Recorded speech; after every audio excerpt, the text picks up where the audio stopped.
To most Americans, when they think about you, they compare you to President Trump. Both of you are very loud. Both of you are very strong. We have one more thing in common. I was stabbed and he was shot. The deep state works to remove opponents from the left. And I am here in Brazil, at the moment, the only right-wing leader, just as Trump is in the United States.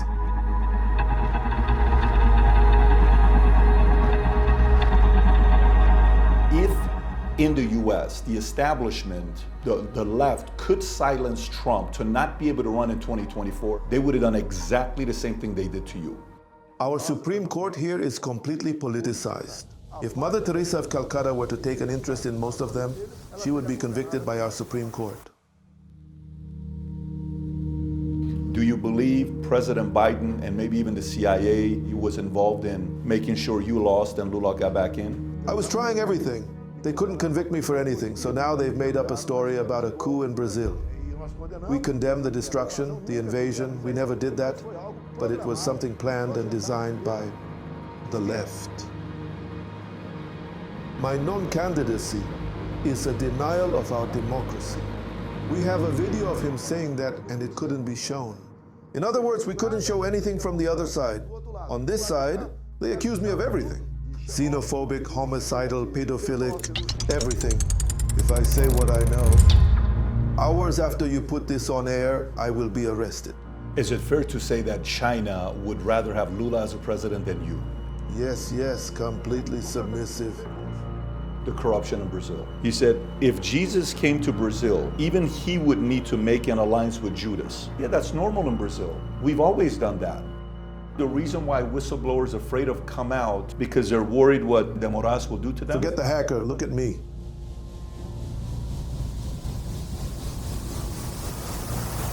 What happened to me? The truth will come at the right time. You're certain of that? Absolutely. I'm the one who made the people start believing in their country again.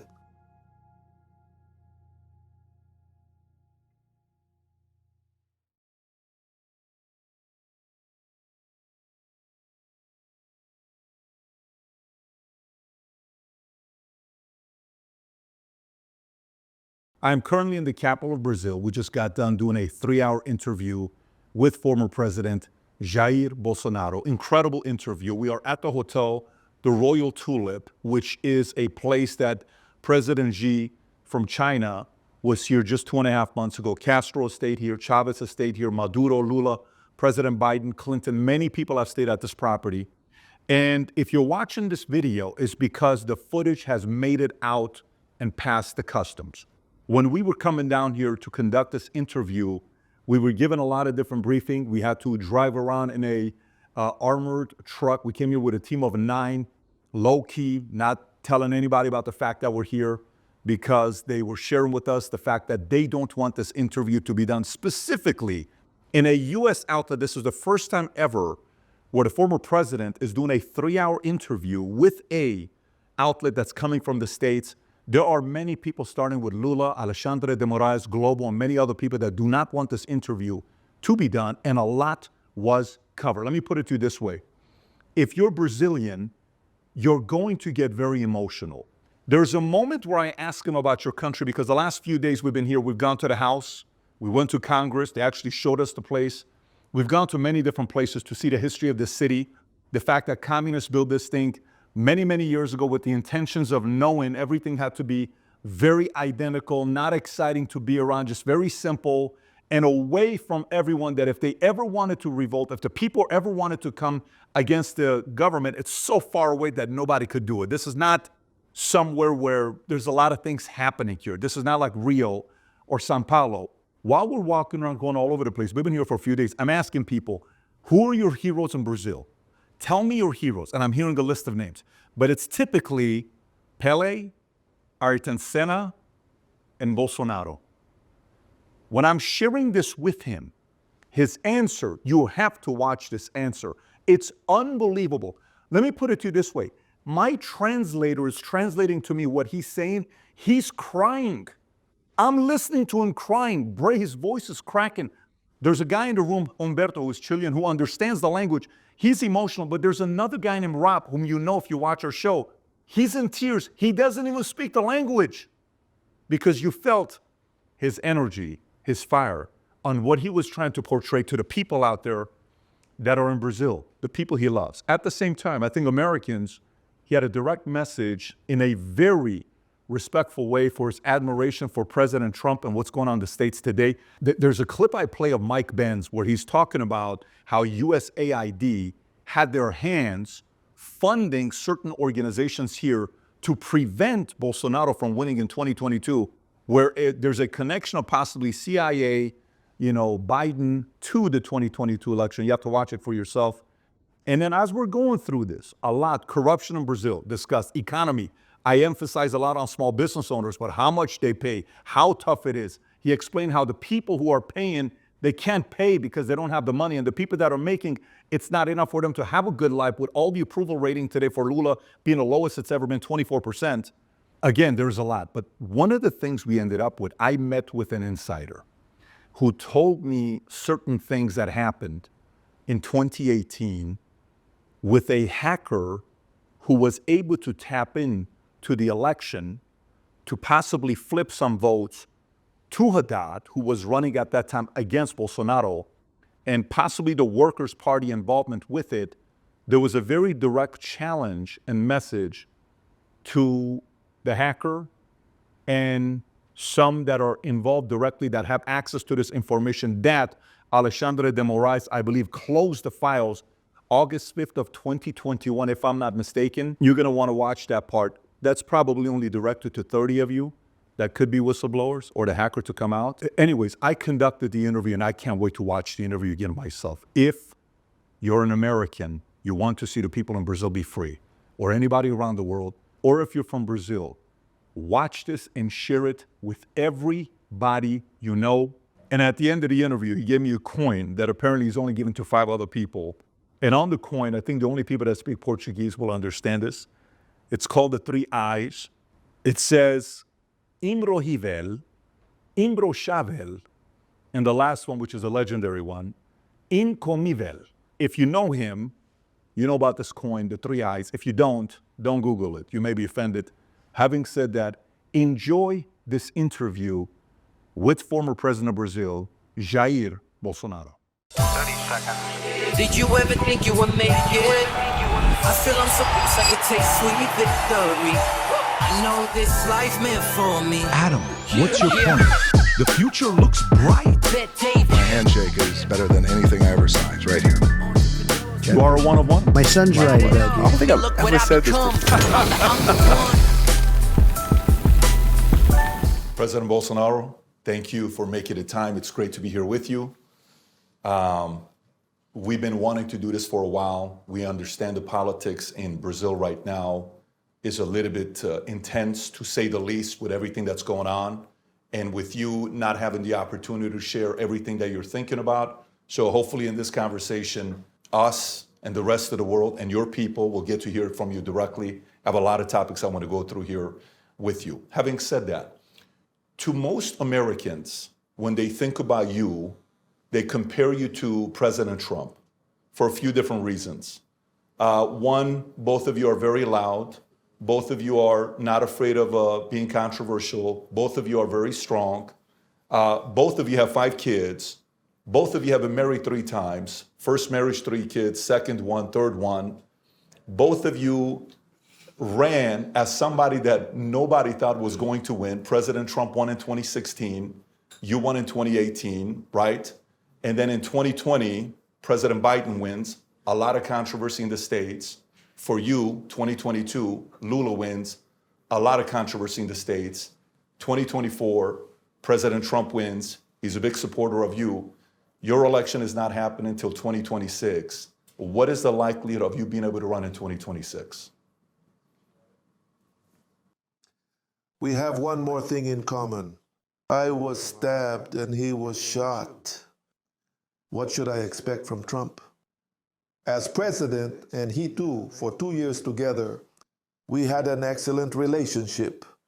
I always knew my place. The US GDP is 14 times larger than ours. So obviously, my aspirations were much smaller, and I've always talked to him about Brazil's potential.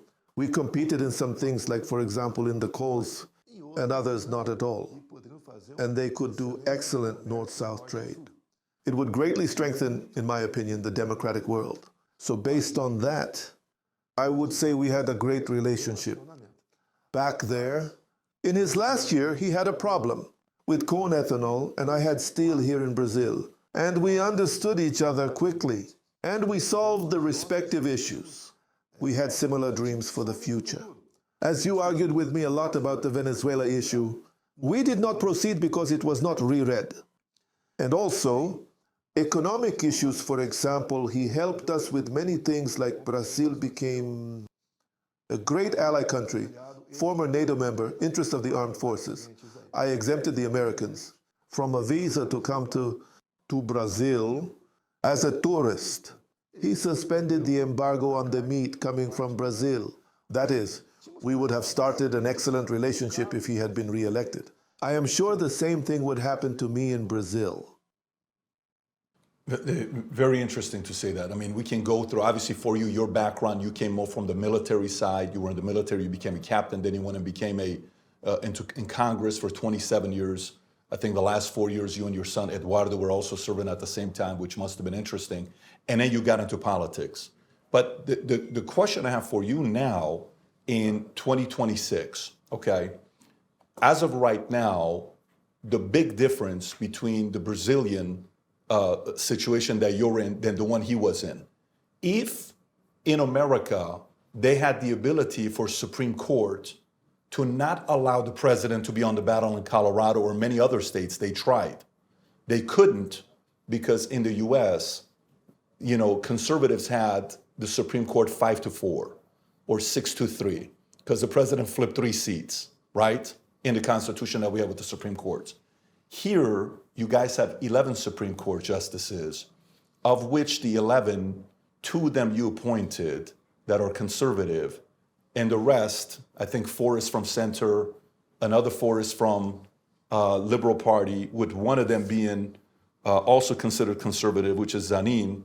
It's Cristiano Zanin who got in, but you know he's center conservative, maybe not as conservative as you are. Do you think the role of you not having control of the Supreme Court worked against you in the 2022 election?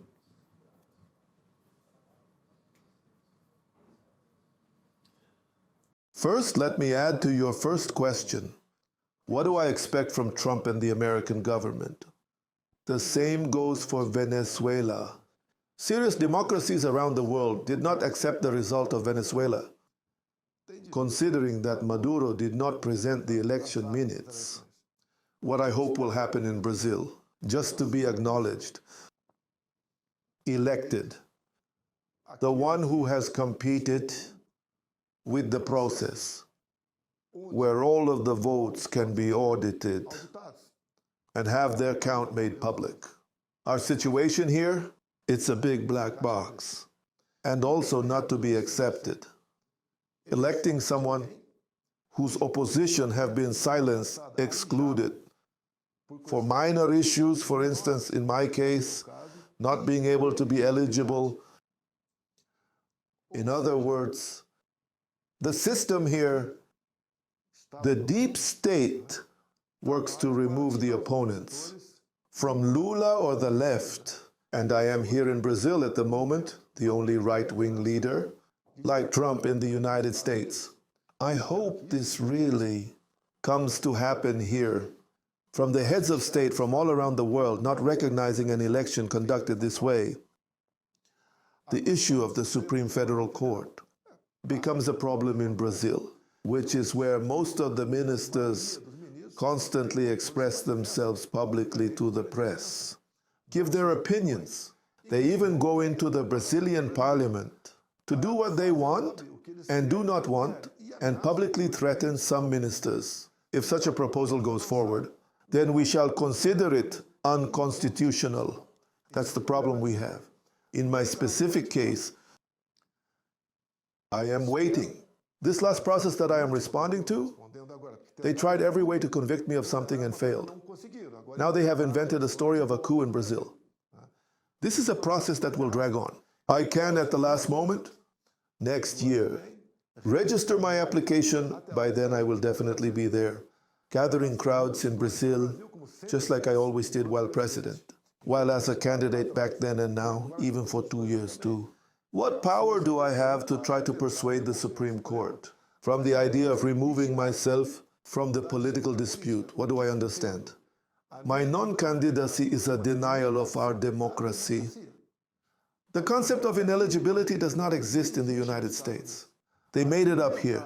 I don't have any convictions, not even corruption allegations, nothing.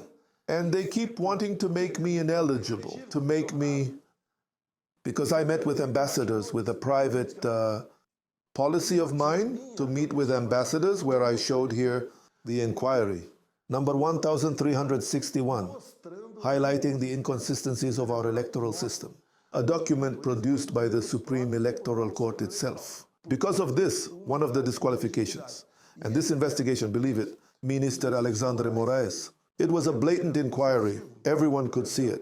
He classified it as confidential, meaning a secret inquiry. Regarding that inquiry, the whole problem we are experiencing here in Brazil right now, the minister will just have to lift the secrecy of this inquiry, that I believe everything will be resolved here concerning the electronic voting machines and the last elections. I agree, but the point I'm trying to make here is the fact that if in the U.S. the establishment and the left could silence Trump to not be able to run in 2024, they would have done exactly the same thing they did to you. Exactly the same thing. The only reason they couldn't is because he had control Supreme Court, where they couldn't go after him.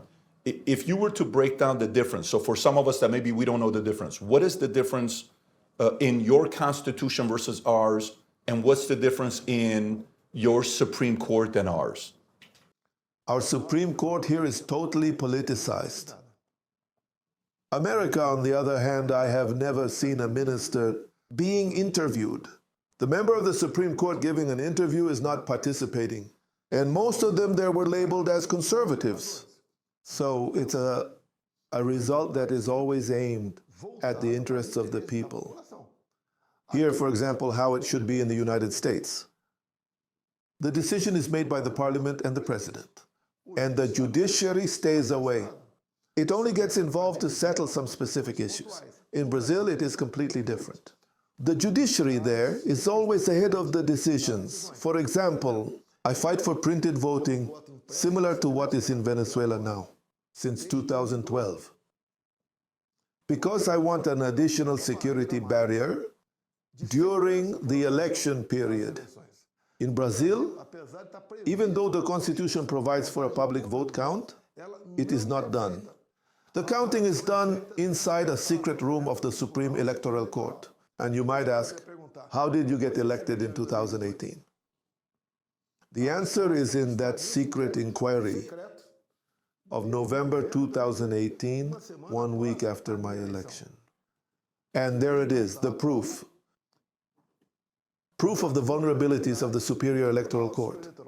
Although here in Brazil, already in the 2018 elections, aside from this problem, I was actively involved in the Superior Electoral Court, which has 7 ministers. 3 from the Supreme Federal Court, all 3 of them, indicated by the left. They worked actively against my re-election.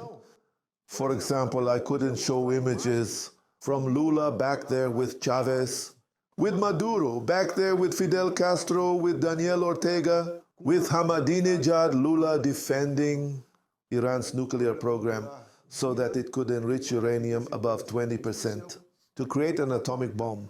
I couldn't show images of September 7th. I became ineligible on September 7th, Brazil's Independence Day, the other ineligibility. The parade is over. I handed over my sash and left. Talked to the people, get on a sound truck, and gave the speech. That, the Supreme Electoral Court of Alexandre de Moraes says that I was abusing economic power, where I didn't spend a cent. The sound car belonged to the Brazilian pastor named Silas Malafaia. That is to say, on Independence Day, I am punished with ineligibility. In addition to the meeting with ambassadors, another ineligibility and a fine. In other words, everything here was intensified and made more difficult for me. I couldn't, for example, say that Lula was in favor of abortion, that he was in favor, sympathetic to cell phone thieves because they just wanted to have a beer. We have a video of him saying that, and it couldn't be shown. In other words, we couldn't show anything from the other side. On this side, they accuse me of everything, of being xenophobic, of homicide, of pedophilia. I mean, everything.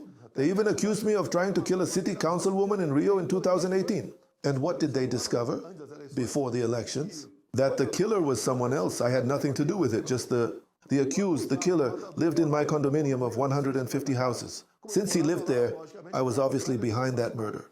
They accused me of everything you can imagine, believe me. Even that mini submarine that collapsed at the bottom of the sea.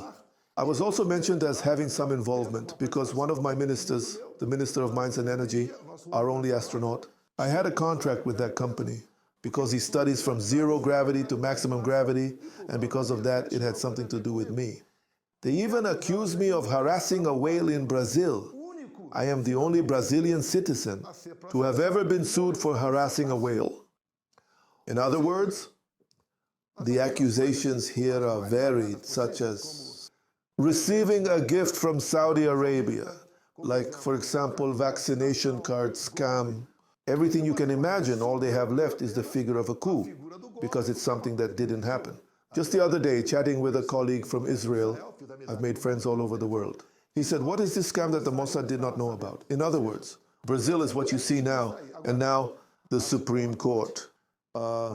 I apologize with all the respect I must have for the Supreme Court, but if Mother Teresa of Calcutta were interested in most of them, she would be convicted by our Supreme Court. So then is that fair to say that the Supreme Court is the most powerful body in all of Brazil? Like they run the show? Yes. Yes, he has the power of the pen. Prison. As we have, for example, a congressman while being a congressman. He made an offensive comment to the Supreme Federal Court. I agree. But it is in our Constitution that the deputy, he is untouchable, right? He is unreachable by any of your words, opinions, or votes. But even so, while serving as a federal deputy, he was sentenced to almost 9 years in prison. He is still in jail today. I granted the amnesty to this congressman, the pardon, similar to the seasonal ones, as Trump has done here to the people from the Capitol. Among other things, I granted amnesty. While I was president, it was valid. When I left presidency, the Supreme Federal Court overturned that amnesty. In other words, it's a Supreme Court that is above good and evil. Okay, so then if we look at that, then here's what I'm trying to find out is how are you planning on going against the Supreme Court? Because this is the numbers we pulled up. Just a few minutes ago, this morning, I'm looking at the Supreme Court to see what the age is. In Brazil, at 75, it's almost a forced retirement in Brazil if you're a Supreme Court justice. So here's the names that I have.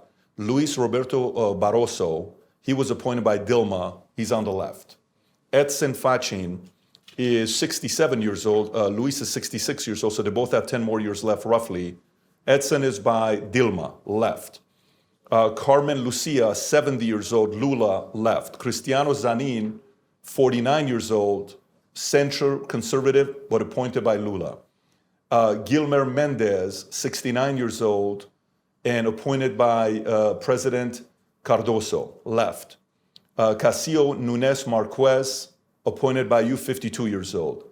Andre Mendonça, your side, 52 years old, young. He's got 23 more years left.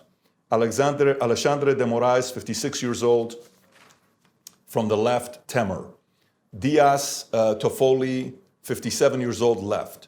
Luis Fuchs, 71 years old, Dilma, left. Flavio Dino, just recently, he was a former communist and he came out of the Communist Party to join the Socialist Party. He confessed to being a communist. He's on the left, and he's only 56 years old. They're going to be around for a long time for it to flip the other way. What's your strategy, and maybe the Conservative Party's strategy, to fight against these guys?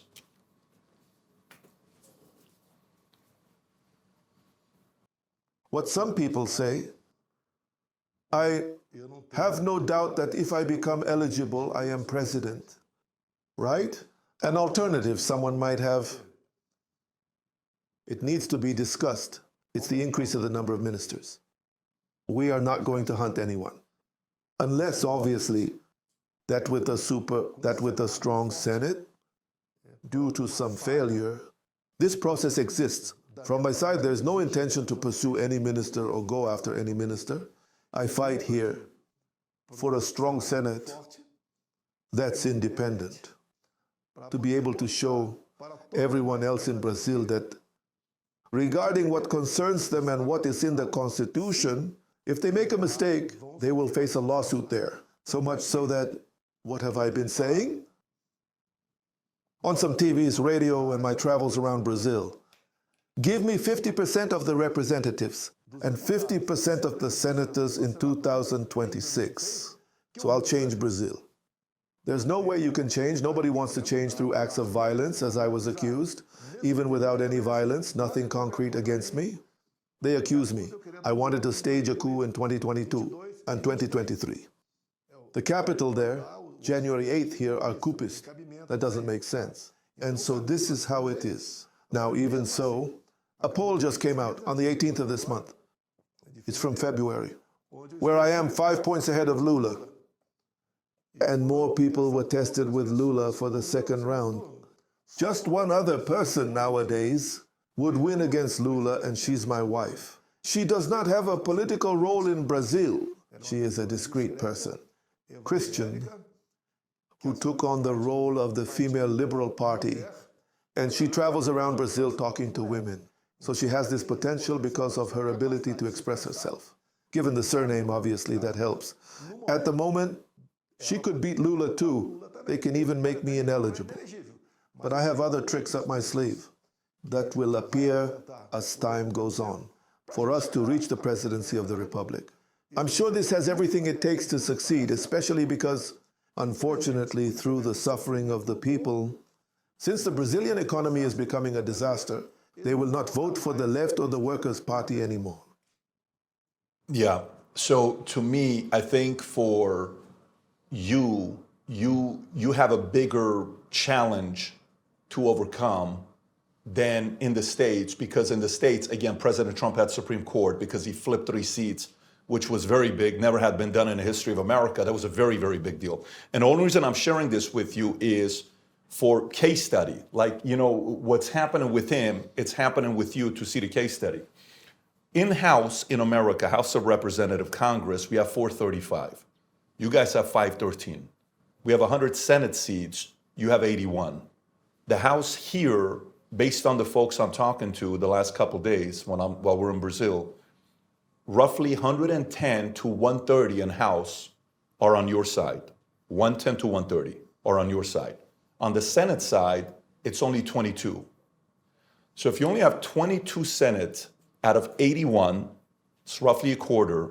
If you only have 110 on Second Amendment, 130 on maybe other conservative issues out of 513. So Supreme Court is 2 out of 11. Senate is 22 out of 81. House is, let's say, 130 out of 513. Like, with everything being against you, Senate, House, and Supreme Court, how do you, in a situation like this, the strategy has to be maybe a different kind of a strategy to be able to win. And the reason why I'm asking this question is, you know, in America, you said we have 2 political parties, right, Mr. President? Here we have 3, but it's really 2 political parties. You have a lot more. Is it going to require you to try to find a way to get along with some of the other parties to want to support you in 2026? What would be some of the ways you would go around this challenge? Firstly, the doctors who operated on me in 2018 didn't believe I would survive. Also, the parliamentarians. During the campaign, no one believed that I could be elected as president in 2018. I spent less than $1 million. I repeat, $1 million. That's unbelievable. The price of a house in Florida, approximately. And we did, and I did something that no one expected I would do. I chose my ministers. I chose the state-owned CEOs. The bank directors were not political appointees. So thanks to that, we managed to outperform in the economy. The economy is what keeps or brings down a president. I stayed alive. We faced the issue of COVID there. I dare say I haven't missed a single one of my observations about COVID. Maybe I was the only head of state in the world who didn't take the vaccine. And also another problem that affected the whole world was the Russia and Ukraine war. Our mandate ended in 2022 with a surplus in budgetary matters. So these are true miracles, the presidency, because I invited the right people and they accepted. Today the people miss my ministers, and they don't know the ministers of the current government because they have no qualifications whatsoever. On the contrary, what they follow is an agenda. So that was a big challenge back then. My life and the election. Today we have a lot of problems ahead. Why?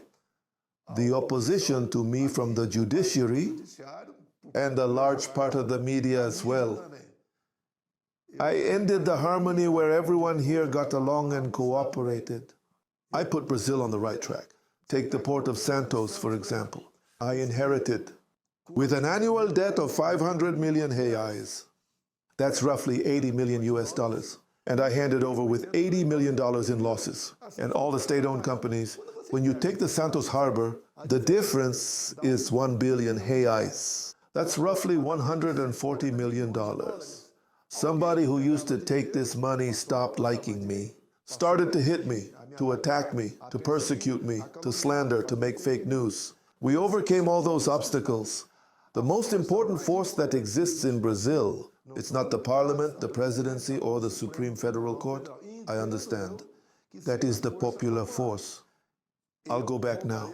I finished last year. I traveled to almost 200 cities in Brazil, and my reception was fantastic. As I said, unfortunately, the people are suffering due to economic mistakes, for misappropriation of resources by Lula. More and more sections of the population that were against me are coming back to be on my side. Then the great strength I'll have, it will be the people. So I insist, what can I expect from the world like Trump's?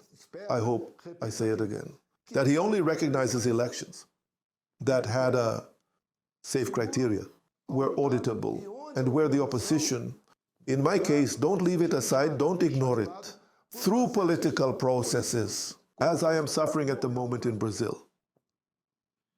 That makes sense. I guess my question for you would be from somebody that, again, watching what Trump did from the way he campaigned in 2016 and he got in, similar to you, you were getting 7 seconds of airtime. In Brazil, they give candidates time, mainstream media in Brazil, they gave you only 7 seconds in the morning, 7 seconds in the evening, Monday through Saturday, but your opponent, Haddad, was getting 12 minutes in the morning, 12 minutes in the afternoon, and you were still able to win by, with only $1 million because the people wanted you, right? But that was you in 2018. President Trump wins in 2016 against Hillary Clinton, less money, she had double the money, she had mainstream media, she had everybody. All the publications, everybody favored her, not him. 2020, COVID happens, Biden gets in, 2022 Lula comes in. Trump comes in 2024, but you've seen how he's gone against his enemies, okay? You've seen how he's attacked everybody, or what different approach has he taken. What have you personally witnessed that's different from Trump in 2016, 2020, 2024, that maybe you could apply in the way you're moving forward for 2026? First, the American judicial system is different from ours. They don't have political involvement in the decisions. Take a look at Trump. He has his point. Many admire him. There you can donate openly to the party. It's now forbidden here. During campaigns you can donate, but people are afraid to donate to me. I do not accept donations under the table. But I understand that our current proposal, taking into account how Brazil is being governed, more and more we will have people by our side. For example, the Christian audience equals 1/3 of the Brazilian population. Were with me for the most part. Now it is even more so, because they make the necessary comparisons. Here in Brazil, we even suspect, right? I will give you the image, you post it, if that's possible, showing my travels around Brazil.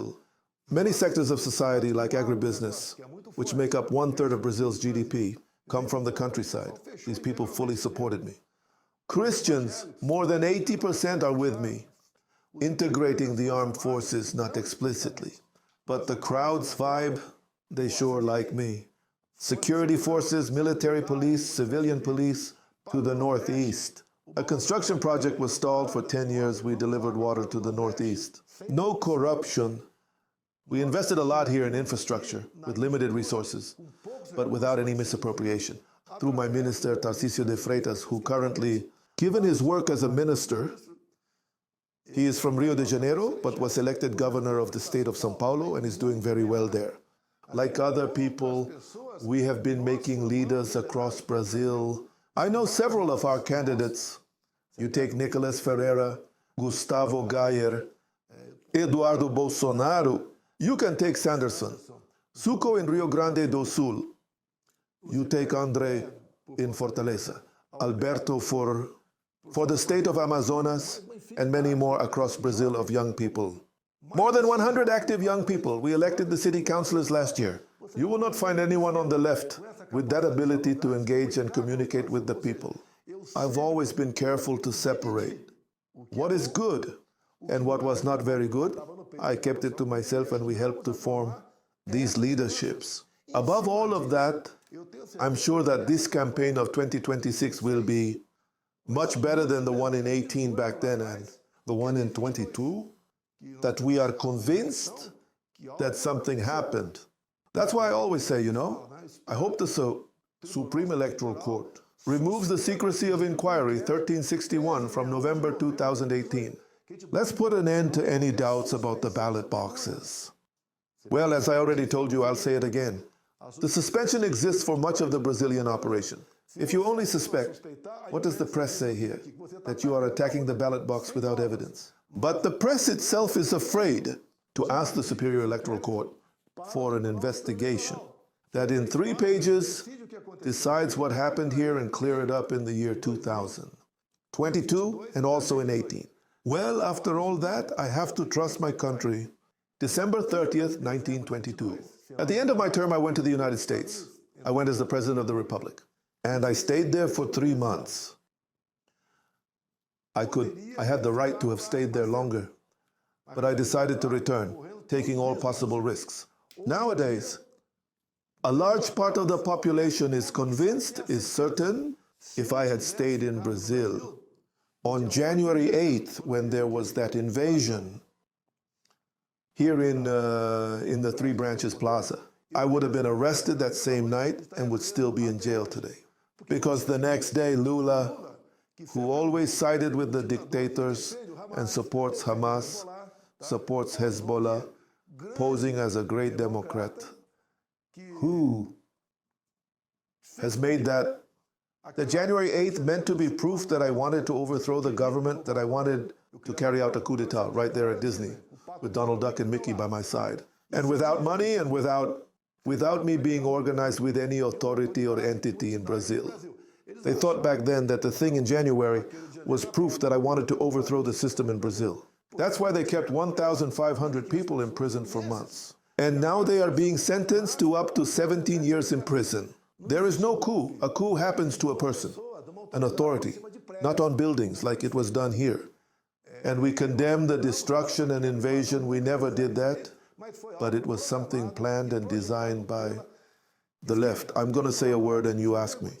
It's a message for a Brazilian authority, light prison. This authority knows what I'm talking about, so that he starts worrying, what do I want? I want to solve the problems. It's not my problem. I want to free my country from a dictatorship. That all the time, not just some of the Supreme Federal Court, but the Lula government itself wants through a project to censor the social media here in Brazil. I have not taken any measures against social media or traditional media that have always attacked me. I was the example here of freedom of speech in our country, completely different from Lula, and that some, especially Alexandre de Moraes, once inside the Supreme Federal Court, they are the truth. It would even be redundant. What is fake news or misinformation in Brazil? It's anything that those few ministers of the Federal Supreme Court do not want or think that it's an attack on them. You know, while you're saying that, it's making me think about what Mike Benz used to be a former Deputy Assistant Secretary. He was a former U.S. Department of State guy. And in a recent interview, while they're talking about USAID, and the amount of money NGOs were putting in, one of the comments Mike Benz makes is what happened in Brazil in 2022. He claims that the money, matter of fact, I want to get a reaction on this. Rob, if you want to play this clip, go for it. Is that populism is an attack on democracy. They say this openly in USAID meetings. They say this openly in USAID documents. I published this a year and a half ago. The USAID Disinformation Primer published the first month of Biden's term in office, saying that the purpose of their disinformation programs was to eliminate populist subject matter expertise on the internet, because populist news sites undermine USAID programming by undermining public faith and confidence in democratic institutions. Because, don't you know, USAID spends billions of dollars to control the media every year. All the major media outlets in Ukraine are funded by USAID, like the Kiev Independent. All of the major news outlets in Western Hemisphere or in many parts of Africa and Central Asia, it does what the CIA used to do. Everyone remembers Operation Mockingbird. Well, guess what? That's just called USAID Media Sustainability and Media Assistance. Okay, that's all that is. And when populist waves swept the world in the U.S. in 2016 with Trump, and with what happened all over Europe with Marine Le Pen and Matteo Salvini and Nigel Farage, USAID declared censorship holy war against every single populist group, including Bolsonaro. Steve, I'm telling you right now, if USAID did not exist, Bolsonaro would still be the president of Brazil, and Brazil would still have a free and open internet. It was USAID that spent tens of millions of dollars of American taxpayer money funding the push to get anti-misinformation bills passed in the parliament there, funding the legal advocates who pushed the censorship court there, the TSE, to crack down on Bolsonaro tweets and WhatsApp and Telegram messages. They built a censorship octopus in Brazil, and it was built entirely on USAID because USAID declared Bolsonaro a populist, Trump of the tropics, and then set up this operation to control the information ecosystem there. One of the USAID grantees even said on a public call that the purpose was to eliminate the international exchange of ideas between the Trump movement and the Bolsonaro movement. That's what USAID does. They kill domestic populism because it gets in the way of their foreign policy goals. So when you hear him saying that, do you believe President Biden and maybe even the CIA or some of the NGOs there, like maybe even USAID, was involved in making sure you lost and Lula got back in? I feel trust in Mike Benz. I feel I can trust him, saying that because he is from the inside of, back then, the Trump administration and the Biden administration too. Here in Brazil, the Superior Electoral Court, I don't know how, gathered a huge amount of influencers that worked against me on misinformation. They called me a pedophile. They've called me a genocidist, racist, called me a liar, also Nazi. A huge amount of work was done. And the Superior Electoral Court even did something that I've never seen before. They ran a campaign so that those aged 16 and 17 could also vote. This age group is not obliged to vote. So they worked to get them to register to vote, and it resulted in over 4 million young people. And at this age, 3/4, 75%, vote for the left. So then only there, Lula received 3 million votes, I got 1 million, 2 million votes. They succeeded with that work alone. The electoral court worked in this area. In other words, that's more than the difference. In the 2022 elections, it's just different. Adding up with the rest, what happened with the bans? For me, doing anything during elections, adding up all the rest, as I told you, I could not show Lula that Brazil is a very conservative country. It is a country of Christians. Here, more than 70% of the people are against abortion. And Lula, I had a video of him supporting abortion. Here, violence is very high in Brazil. People are killed for any reason. And Lula encouraged cell phone theft as if these people were poor souls who wanted to steal a phone to have a little beer. He actually said that. I wanted to show the image of Lula, for example, back then, saying that the war of Russia with Ukraine could be solved. Can you believe it? Having some beers. This guy who is there, it was the Biden administration, in my view, helped to put him there, helped get out of jail, who was sentenced in 3 courts. And then they canceled it, all the processes, because even outside of prison, he had 3 lawsuits, and according to the Clean Record Act, anyone who was convicted in the appellate court could not run in the elections. In other words, the Clean Record Act means nothing to the Workers' Party. And also for those from the Supreme Court who helped Lula to get there. Here, in my understanding, he was taken out of jail and put in the presidency. Why Lula? Because he would be the only name. We understand that he actually could be forced upon the population as the winner, no other name. So work was done in this direction, no one denies it. Maybe. I say maybe because I have no evidence with the money from USAID. This agency has $50 billion per year to invest worldwide, largely under the guise of social projects like even hunger, inequality, among other things, but also, as I saw released in the American press, it was even used for terrorism, was used to interfere in policies throughout the world, and we're waiting. I believe that it will happen according to the information we know that the money came here to Brazil, to the Superior Electoral Court, or not. But he came to Brazil to influence the elections. I think Mike Benz is right. If it weren't for USAID, I would be the elected president in 2022. So then that means somebody that can help is if, let's say, Pete Hegseth or Tulsi Gabbard or John Ratcliffe, new CIA. You know how DOJ is investigating USAID, they're investigating now possibly Pentagon, they're investigating everyone.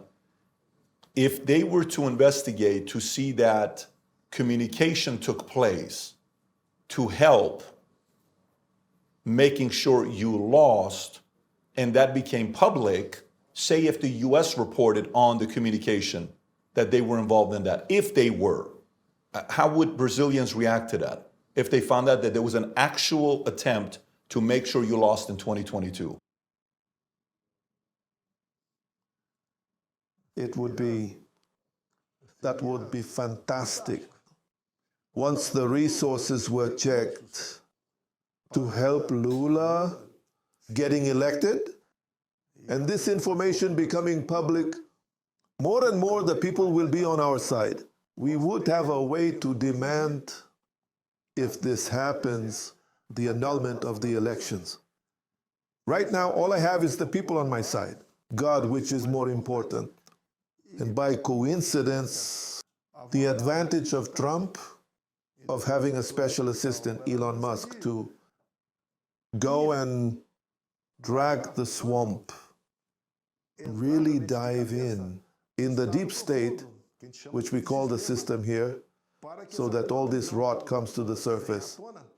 Because I also understand that the election of anyone else was not in the interest of the Biden administration.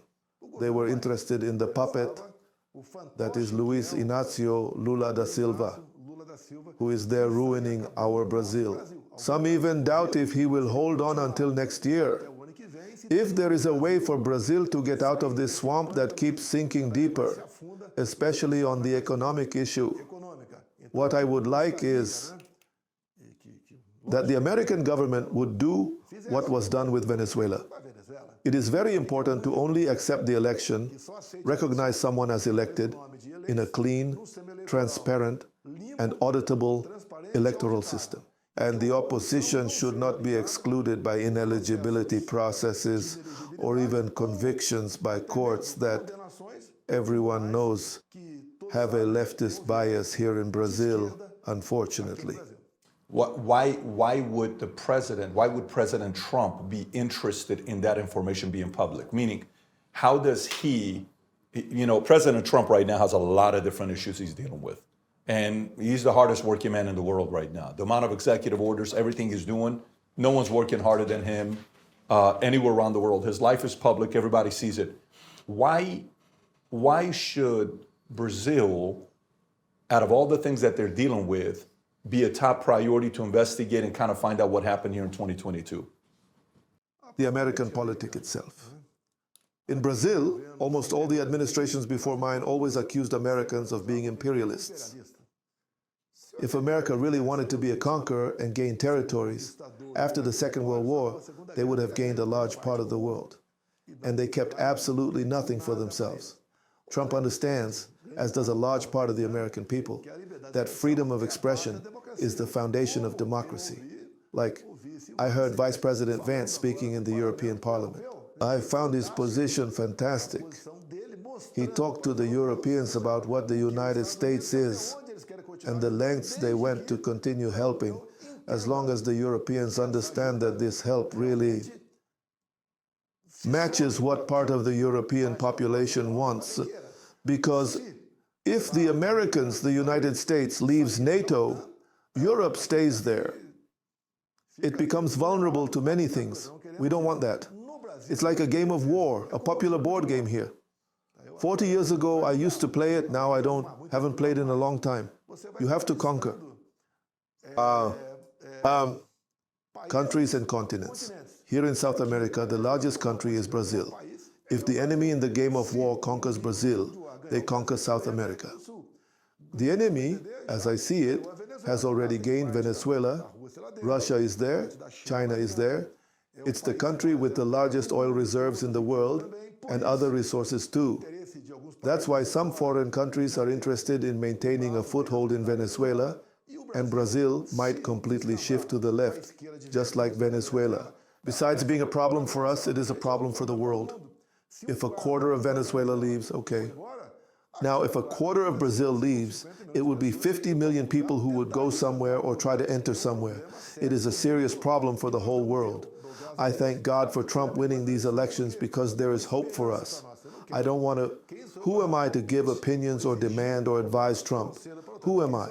I understand that he has a geopolitical interest that Brazil does not lean into, does not fall into communism. Although he has to. You have to worry. Lula, 2 or 3 months ago, signed 37 agreements with China. Among them, the issue of uranium. And you guys are obviously interested in that. Other measures, Chinese pressure, financial pressure even, and also in another way, through ideology, has been happening in Brazil. For example, the Senate approved a bill to sell land to foreigners. It's going through Congress. While I was president, I didn't let this go forward. Now with the Chinese pressure, it might move forward. If we can sell land to foreigners, China will buy Brazil. It's a big concern. What I said before about military alignment, that's what they were doing. If I were president, this alignment would go back to the United States. It is very good for us. For example, nowadays drug trafficking largely goes through the region here in Brazil known as the Triple Frontier. In my opinion, an agreement for an American military base there would be welcomed. This is a matter of survival for us. Because we are not able to fight crime, especially because organized crime has infiltrated even the institutions here in Brazil. So this alignment to the United States would be exceptional, and And Trump, as I understand it, despite having problems to deal with all over the world like Russia and Ukraine, which in my opinion is close to being resolved, or like the issue of the hostages in Gaza, practically resolved as well, among others. Brazil catches the eye, because next to Brazil we have 10 countries that share borders with us, especially looking at Venezuela, Argentina further south, which, in terms of economy and natural resources, it is important for the whole world. So much so that China is here as well. And it would be very good if Trump could take a look here. And I understand that I would be an excellent ally for him, right? As I was in the past.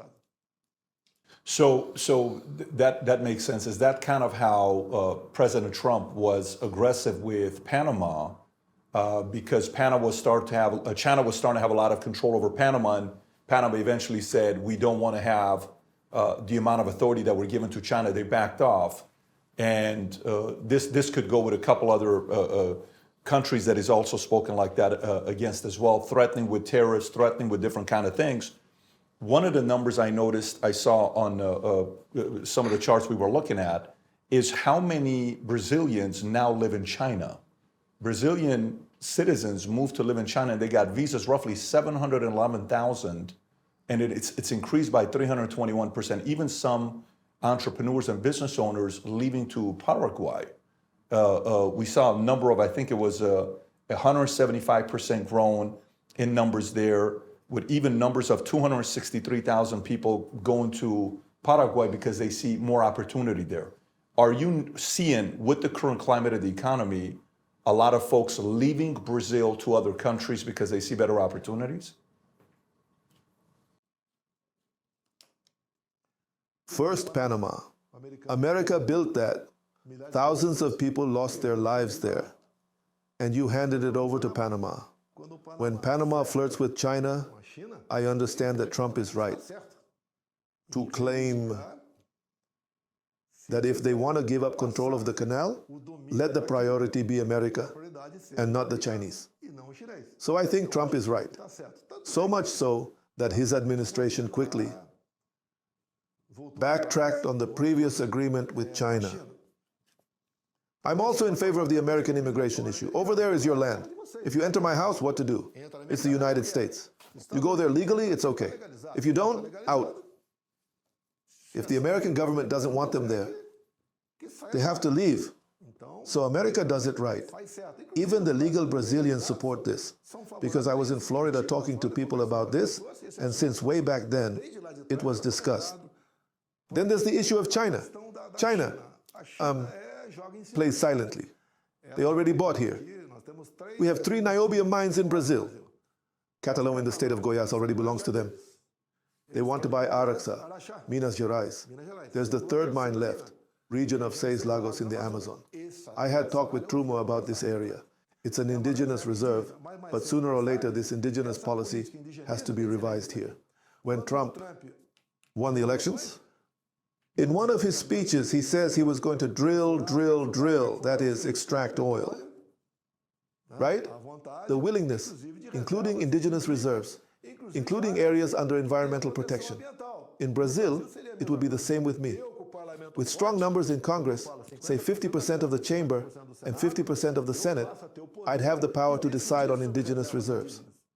If the decision was mine, I would, for example, explore niobium in the Seis Lagos region. With whom? With a nuclear democratic country? Let's be open here. With a nuclear democratic country. The United States. I couldn't do it with Japan or South Korea, which despite having advanced technology, would not withstand external pressure for exploiting oil in an indigenous reserve. And I have already seen that Trump does not worry about this. He is going to explore oil in all those areas I told you about. So the alignment between Jair Bolsonaro and Trump there with a strong majority in Congress, me here also controlling the majority in the Brazilian Congress, this can happen. We would form a partnership that would make the whole world envious. And you can be sure that those countries that are considering joining the BRICS, which I know is a small group of countries, but we see it growing, right? These countries would come to our side. And this way, we would guarantee world peace. And each country would have an opportunity to strive for its economic development to progress and make their country better for each of their people. Yeah, when we're talking about China, it's one of the things you're making me think about is the way President Trump communicates with everybody. It doesn't matter who it is. He'll go visit North Korea. He'll go talk to anybody. He knows how to have that relationship. But at the same time, he doesn't want to give China the free rein to be able to go do whatever they want to do because they kind of want to push their weight. President Xi was here, I think, November 19th, just 2 or 3 months ago, and he came to Brasilia for the G20 summit. And he hadn't visited, I think, Brazil since 2014. Maybe you could correct me. What was, from what you noticed with the relationship of Xi and Lula, is there something going on there? Is there some opportunities? Is there additional investments being made in Brazil for China to have more control in the state? What do you notice with that relationship of Lula and Xi? Besides uranium, in our beautiful state of Minas Gerais, there's a region called Vale do Jequitinhonha. It's the poorest area in the state, but there is lithium there. The Brazilian government has just handed over the lithium extraction to China. In other words, in those agreements that we don't have access to, some members of parliament requested information because I can't, and it takes 30 or 40 days. We're about to get full copies of those agreements. Though certain things the government does enter into confidentiality, we can't access. In other words, Lula is perfectly aligned with China, so much so that Lula, not long ago, said he would like to change the standard from the American dollar to the Chinese yuan. And Trump said, anyone who wants to move away from the dollar standard, I will impose a 100% tariff. And then Russia itself, which was part of the BRICS. I think it was Leprov who said that the idea was not mine, it was Lula's. In other words, we know about the subservience. We know of the complete subordination of the Brazilian Workers' Party to the Chinese Communist Party. This is coming on fast. And we don't want that in Brazil. I don't want to have a life here for my people like the Chinese people have there. I want freedom, freedom of expression. I want to leverage this beauty that God has given us, that He gave to our people. We want to do business with the whole world. What we want is to maintain and improve the freedom that we have left. And China is not concerned about that. For example, if China starts buying land in Brazil, which they can, each country can buy up to 20% of the respective municipality. Quickly, since for them there is no worker rights, which are called labor laws, right? It's a completely different work risk. Your productivity will be much higher than the neighboring farmers. In other words, they will do something similar to dumping here. They will enslave all our Brazil. And Brazil is food security for more than 1 billion people around the world. It is a strategic country. So I understand that Trump has problems to deal with all around the world. But talking specifically about Brazil, I'm sure he has a very special affection for us and doesn't want us to make a union between the Chinese Communist Party and Brazil. Is it fair to say that China would rather have Lula as a president than you? Yeah, Okay. he's completely subservient. Makes sense. Yeah. I never stopped doing business with China. The agribusiness expanded globally during my administration. Everyone was happy, a lot of wealth for the farmers, and everything was fine. When we left the government, one of the first things Lula started saying was that the agribusiness is fascist. In other words, nobody understands this unwarranted attack on our agribusiness. Everything that is working well in Brazil, Lula wants to take down. Now, maybe this attack on agribusiness is to make things easier. Nowadays, for example, if someone wins the lottery, they don't want to buy land. Because there is a movement of land invaders called MST that started operating again with Lula. They invade properties. Private property is no longer worth anything in Brazil, so the farmer is threatened all the time. This is part of it. Like the CCP, Lula plays the medium and long game. You stimulate production in the field, facilitating the sale of land to foreigners. These foreigners, let's be clear, are China. Okay.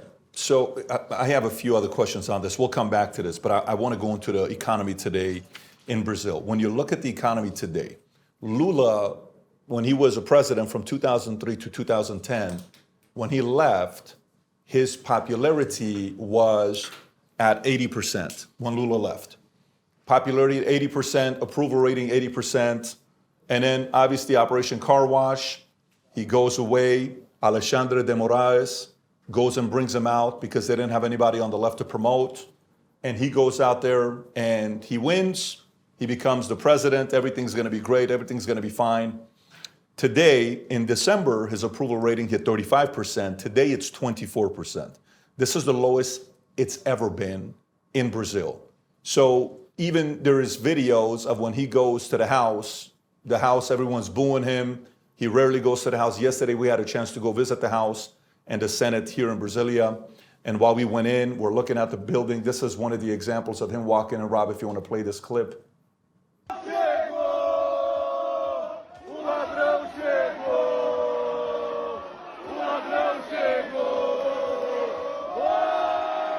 I don't know the exact date on when this was. I think it's fair to say he's not very popular today with the voters. In a recent interview, while he's asking about prices are very expensive. He originally sold a dream to everybody saying, we're going to go back to the days where we can have picanha and beer on the weekends. We're going to go back to the days where you can, party and have a good time and enjoy yourself and have all that stuff. Is this the clip when he said that, Rob? If you can play this clip. I talk about a lot of things. I talk about economics, people. I talk about everything. I'm like Mercadante, like you. I speak. Now, what do people like? They like it when I say, look, we're going back to getting the family together on Sundays and having a little barbecue. And we're going to eat a great slice of picanha with that strip of fat dipped in farofa and drink a damn cold beer. Man, people go wild because that's what people want.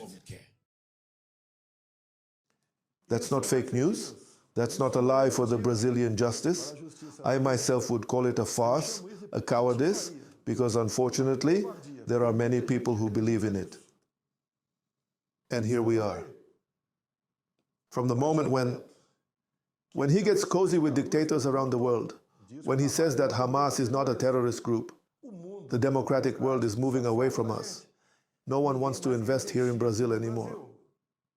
The capital outflow from Brazil has existed since after the presidential elections in 2022. I was in Florida and became aware of this. In other words, our situation here is the worst possible. When it comes to corruption, the accused of corruption in plea bargains are always the same. These people have admitted their crimes in exchange for a reduced sentence and handed over 5 billion Brazilian reals. Individuals. Legal entities made a leniency agreement, the businessmen, to return 15 billion reals. Divide that by 6, that's what it is in dollars. This is the portrait of Brazil. I'm not speaking badly about my country, I'm telling the truth. And now you see.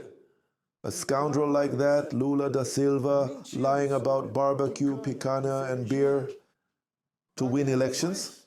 And during the campaign, I couldn't show Lula with Ahmadinejad, with Chavez, with Maduro, with Fidel Castro, with Ortega. With drug dealers in Rio de Janeiro, during the campaign in 2022, he went to a community, a favela in Rio de Janeiro, called Morro do Alemão, to talk to local leaders who were elected among the organized crime. Our Minister of Justice in Brazil, who is now at the Supreme Court, entered a community in Rio de Janeiro where you can't go without getting shot and walked in openly to talk to drug dealers. That's what's happening in our Brazil. This is our Brazil, unfortunately. We are in an increasingly worse situation. There's no point in me trying to hide something or not talking about it, because I'll have problems either way. Without committing any crime, they want to sentence me to 28 years in prison in a scheme that only makes sense to those psychopaths who don't want the possibility of me running for election. If I run, I win. We're in shape to win the election, not to win votes. We already have more than enough votes to win the election, but they don't want us back. We disrupt the life of harmony that the authorities have. What kind of life of harmony is this? Everyone does whatever they want, and the people Well, they have to fend for themselves.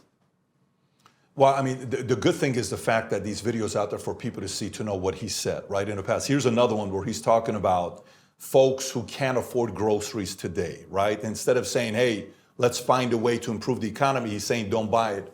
Rob, if you can play this clip, here's Lula. Yes, one of the most important things for us to control the price is the people. You know this. If you go to the supermarket there in Salvador and you suspect a product is expensive, you don't buy it. Then, if everyone has this awareness not to buy what they think is expensive, the seller will have to lower the price to sell. Otherwise, it will spoil. How do you react to that? Everything's expensive here. We have supermarket brochures from previous years. All the prices have gone up by a lot. And to try to cover all this up, he enlisted the institute responsible for statistics in Brazil, which provides the inflation numbers, for example. Every month, he's already used to it. His habit is to torture numbers to lower them, but people know what's happening. The price of coffee here is 90 owls. It doesn't make sense. That's it. Essential products too. With that rise in the dollar by the end of December, beginning of January, it reflected in a 7% raise on the average price in supermarkets. It doesn't make sense for an agricultural country like ours to have these prices. What did I do back then, especially during the Ukraine and Russia war? Because prices rose worldwide. I did something here that no one expected. Together with our Minister of Economy, we started to reduce or eliminate taxes. I eliminated the federal fuel taxes. I eliminated the import tax on many items. I reduced taxes by a third on 4,000 products. And believe it or not, we started to collect more. As we often say, it's all about the economy, right? That so-called Laffer curve. The tax burden was so big that the more it grew, the less it collected. Then we found out, and our politics, for example, about reindustrialization and making groceries prices affordable, it was exactly that.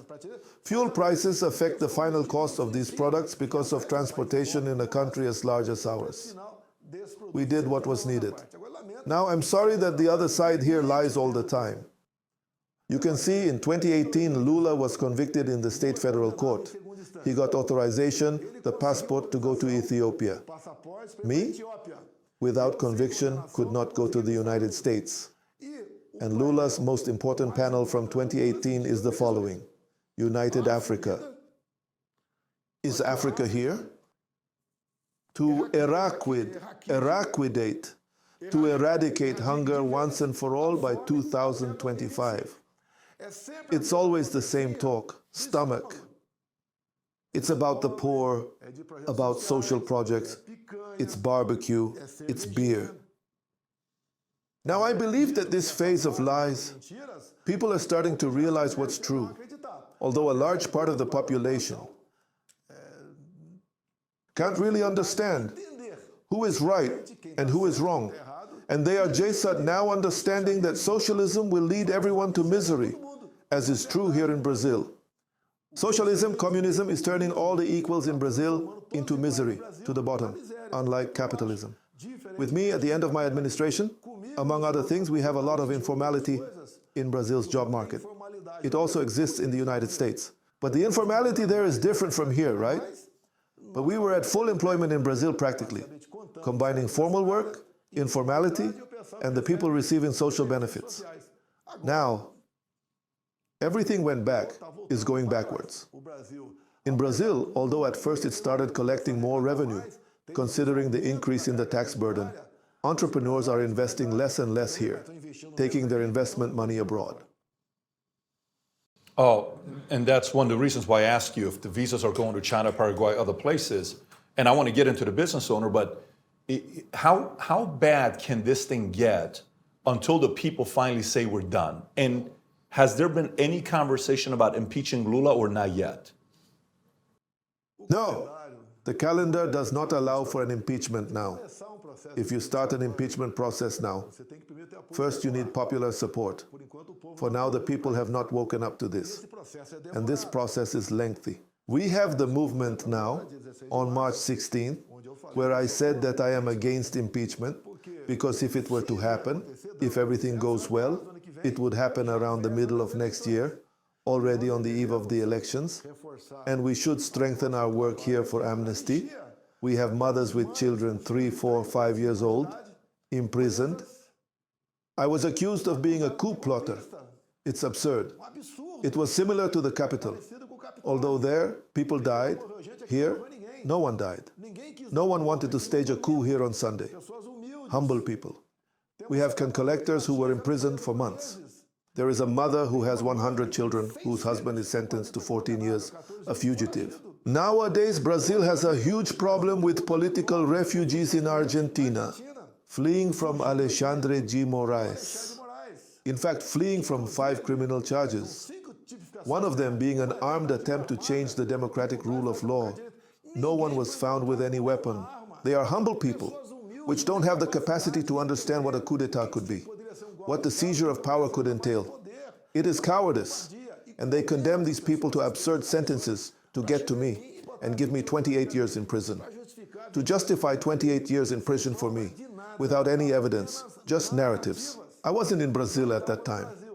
And when I said back then after the elections, because we filed with the last electoral body after the elections, some inconsistencies. What did Alexandre de Moraes decide to do? He didn't accept, he archived it, and fined the party 22 million reais. I couldn't do anything else. I had no way to appeal further to the Supreme Electoral Court. We even decided to consult the Constitution to see what we could do. And even seeing the situation, seeing we were unable to do anything, we then gave up questioning the elections and decided to accept the fate and wait for the opportune moment for us to seek a return to power.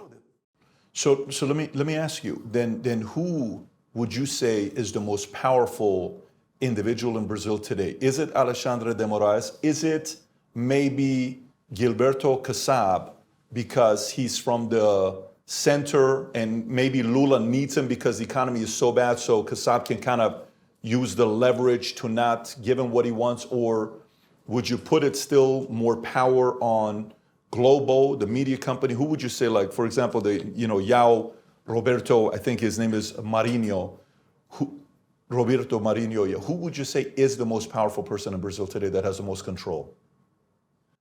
The one who influences the population is TV Globo. You get it?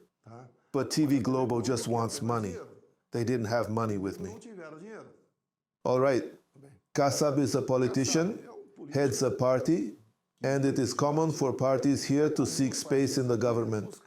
State companies, ministries, okay? But I have been talking with Kassab lately, and he agreed with us on the amnesty issue. And these parties are already starting to leave the government. They're seeing that it will be a disaster to continue supporting this government. So Kassab, who I was away from for a long time, we talked again. Yes, and I hope this conversation continues. Now, the most rotten man in Brazil is the one who has the ability to arrest whoever he wants for no reason, Alexandre de Moraes. He managed to gain this power. He has been in charge of an investigation since 2019, where he investigates whoever he wants. He does everything. He conducts searches and seizures, arrests. He negotiates plea bargains. He negotiates everything, right? And people will end up giving in. We had an issue with him. Surrender to He Alexandre stayed de with a Moraes. citizen there in Rome. And even though the video from Italy arrived in Brazil, it wasn't shown to anyone. And he was the first to see it. So then he oppresses this person, and they are forced to apologize to avoid being arrested, even if they are innocent. That is his policy, unfortunately. I don't know why this man has this obsession with power and this obsession with constantly pursuing. Okay, so you're saying Marinho is purely money. If they get money, they're happy. If they don't get money, they're not really politically driven, is what you're saying. And Alexandre de Moraes, all about power, but based on your assessment, Kassab, he's the one that's reasonable, that is willing to hear your side out. Is that kind of what you're saying? Yes, we are talking. And we started talking after many years of no contact. The first conversation with him was very excellent. It was an excellent hour. And he knows what's happening in Brazil, what's going on. And no, I'm not saying he's on my side now. What's happening is that he's getting away from Lula. 20 days ago. Oh, okay, that's good. So it's recent, 20 days ago. So would you say Kassab right now is closer to Alexandre, closer to Lula, or closer to you? No, I think he is getting closer, right? To what our Brazil has to be. So the politics in Brazil has always been about division between parties. I did not give ministry positions to parties in my government. But Kassab has 3 ministries with Lula. I know that many of his deputies, because it's not his personal support, come from his bloc of parliamentarians. This bloc already has a considerable part that wants to leave the government because they think that staying in the government will be a disaster for them during the elections next year.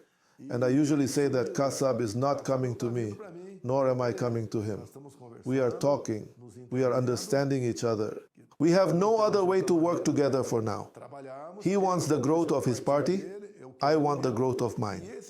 And this growth involves some issues that end up being common to us, such as, for example, the issue of amnesty. And he told me, and nowadays I am sure that the majority of his party would vote in favor of the election.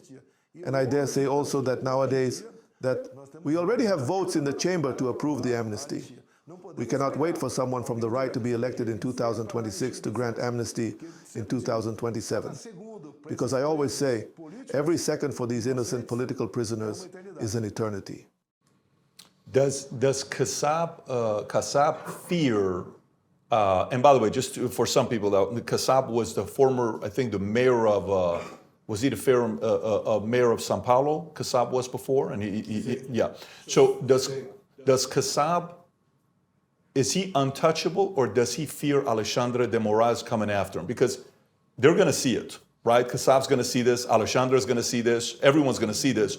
So if Alexandre finds out that you and Kassab are getting closer at 20 days ago, do you think Kassab is the type of a man that fears Alexandre, or is he untouchable?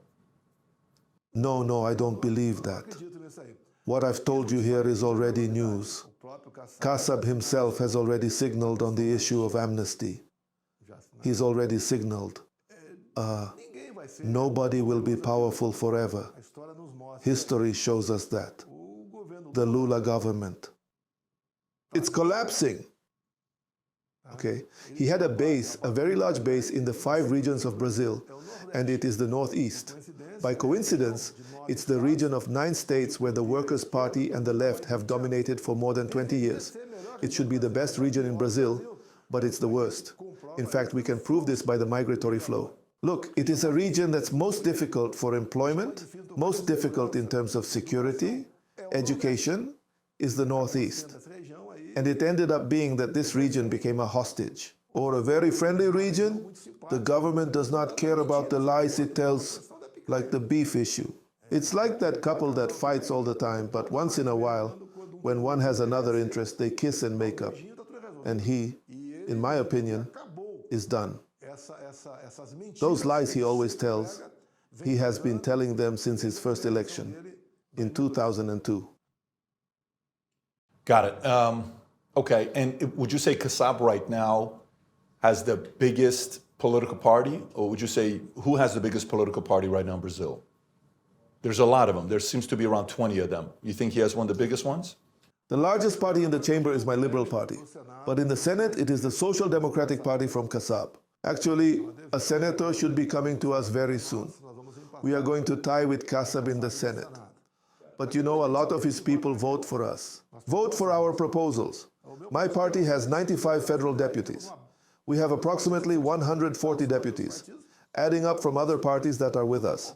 So there's a certain distance missing, but I think that half of the chamber, 257, adding up with other parties, we will achieve by the occasion of next year's elections. That is, the government will no longer be able to approve their proposals without agreeing with us. And the agreement with us is, it is not based on benefits, state companies, right, official banks or ministries. It is what truly matters for the future of our Brazil. This is the group we have elected and are also working so that these people are remembered in 2026 to compose the large base here of the Democratic Party in Brazil. Brazil, I'm so glad you're watching this. I want to tell you something here.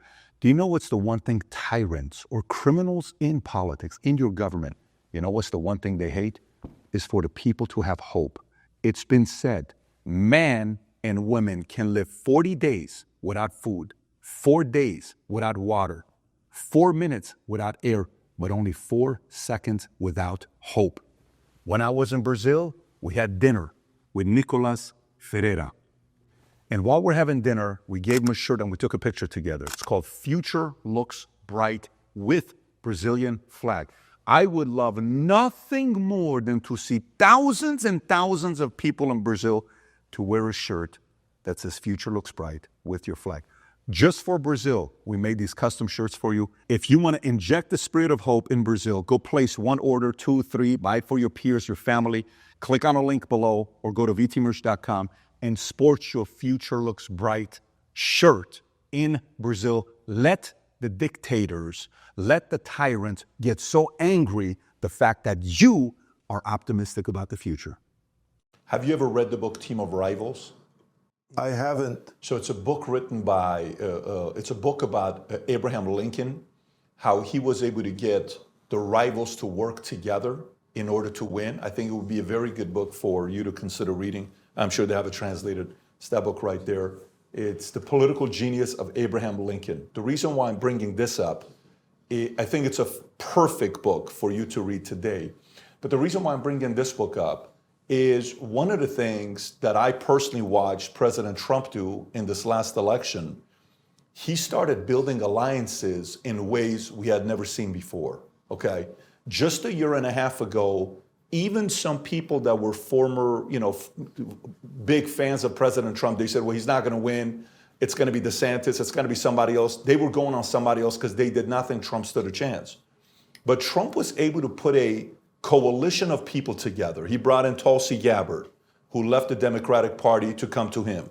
He brought in RFK, Bobby Kennedy, Big Kennedy, Democratic name, to leave that party to come to him. He was able to get Elon Musk, the biggest businessman, entrepreneur in America, some will say around the world. He came in supporting the president. He brought in Joe Rogan doing a podcast with him. He had all these other people that he brought in to create an alliance and a collaboration with them.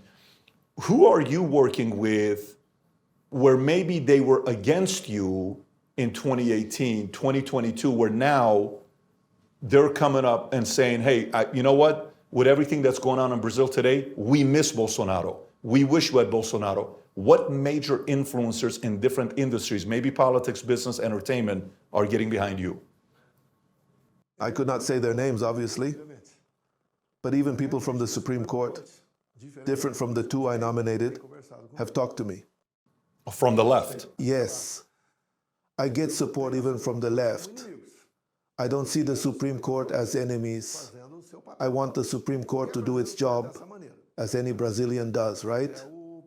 Yeah, the people, for example, business people with resources, I lean towards business, which is more important. Some major business people in Brazil have also spoken, but they asked for confidentiality, obviously to avoid retaliation here in Brazil. So everything is moving forward, in my understanding, in this way.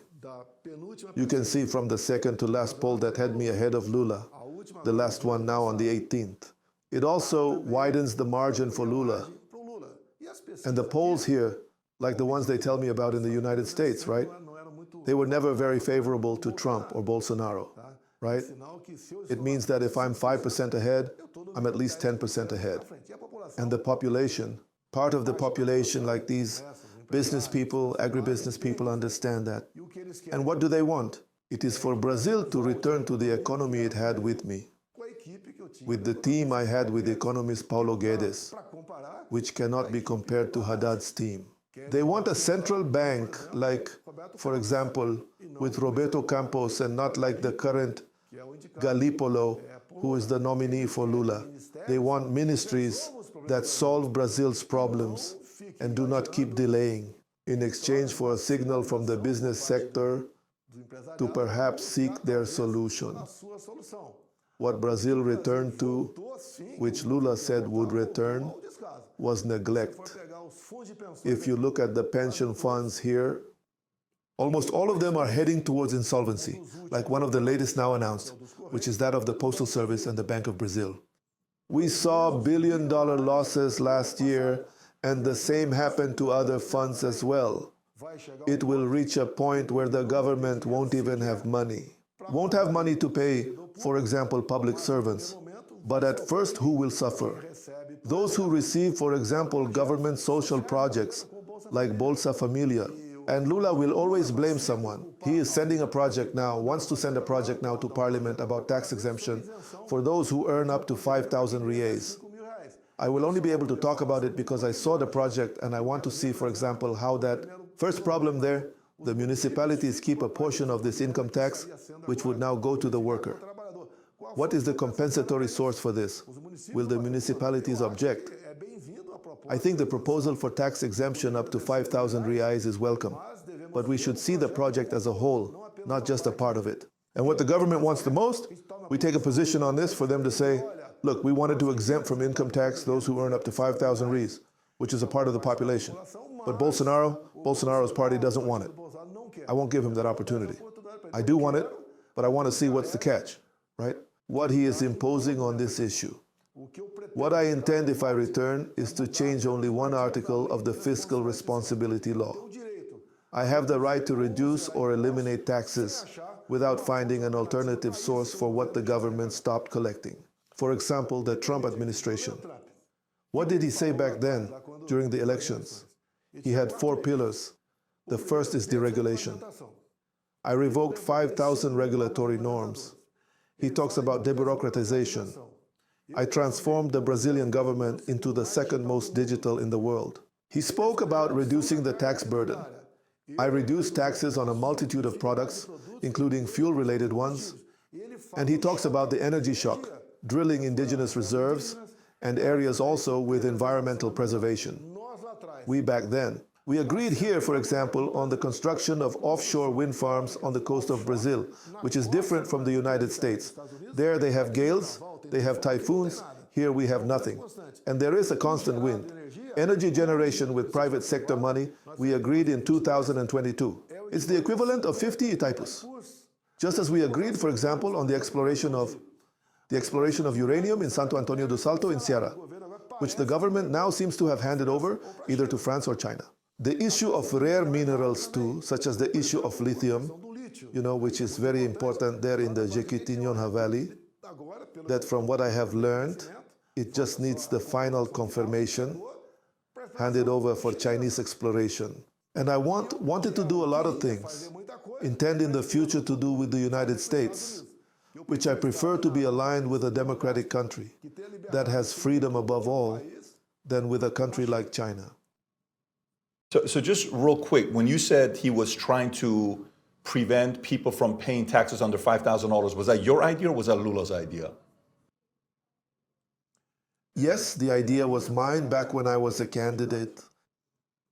Well, but I say, right? To go from here to Angola, we can swim by canoe, by ship, by plane. Yeah, do you want to know the way to present the compensations to the municipality in that regard? Got it. So what this made me think about, we're at the airport yesterday. While at the airport, I'm talking to business owners that are around, and they're coming to me, we're having conversations together. And I'm speaking to different people here locally on the climate of being a business owner. Business owners, have a challenging time here based on some of the stuff they said compared to what we have in America. I'll read it to you. I'm curious to know where you're going to go with this. In Brazil, is it true that every employee gets 30 days of vacation per year? That's one. Two, that at the end of the year in December, they pay a 13th month salary. So if you make $4,000 a month, in December, they pay you an additional $4,000 a month. And then I hear the level of taxes that Brazil has. I can go through the taxes. I'm not going to bore the audience to death. I would much rather have you break it down for them to understand how taxes work for business owners. And then even the business owner I was speaking to yesterday who had a good size practice here, they do 80 million per year, so it's a real size business. He says sometimes public servants not only get the 13th month, but they also get a 14th month per year on top of the 30 days of vacation. And then taxes, regulation, rules, laws, being sued. You can't say this, you can't say that. How hard is it to be a business owner in Brazil today, and how are you planning on fixing it?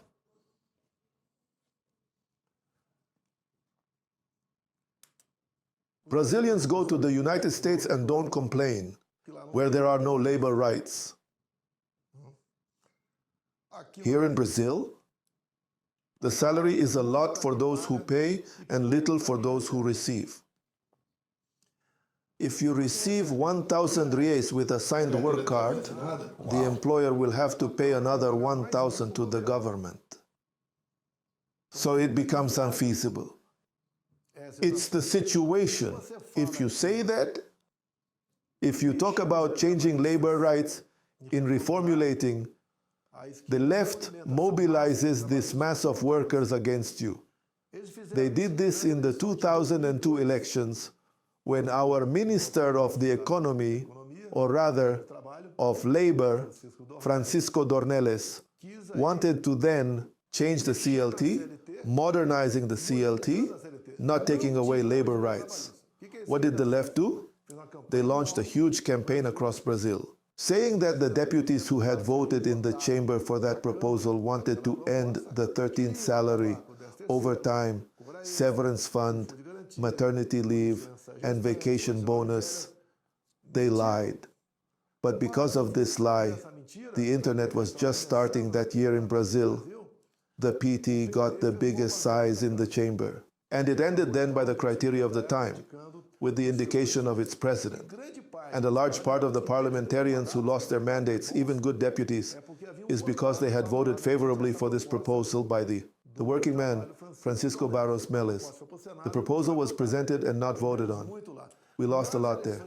In the 2022 elections, especially in radio inserts here in Brazil, the PT said that I wanted to end the 13th salary, severance fund, this and that. And coincidentally, at the final stretch, it happened that I was denied 1.5 million radio spots throughout Brazil. So they always use the mass of workers against the employer. Together with Paulo Guedes, we had started discussing a very good project called My First Business. So everyone who is complaining about the boss would have the chance to open their own business and pay a very good salary to their employees. Now tell me, these labor rights are included in the Brazilian Constitution. You cannot remove them from there. These are regarded as unchangeable clauses. So this situation is really complicated. If you take, for example, someone who is working informally, selling water at traffic lights, selling shrimp on the beach, or ice cream in the stands, on average, he earns more than 5,000 reais a month. Some even reach 10,000 per month. You ask, do you want a work card with 2,000 per month? He says no. So, this big tie, this big problem, if you discuss this, because we go to the elections, you lose the election.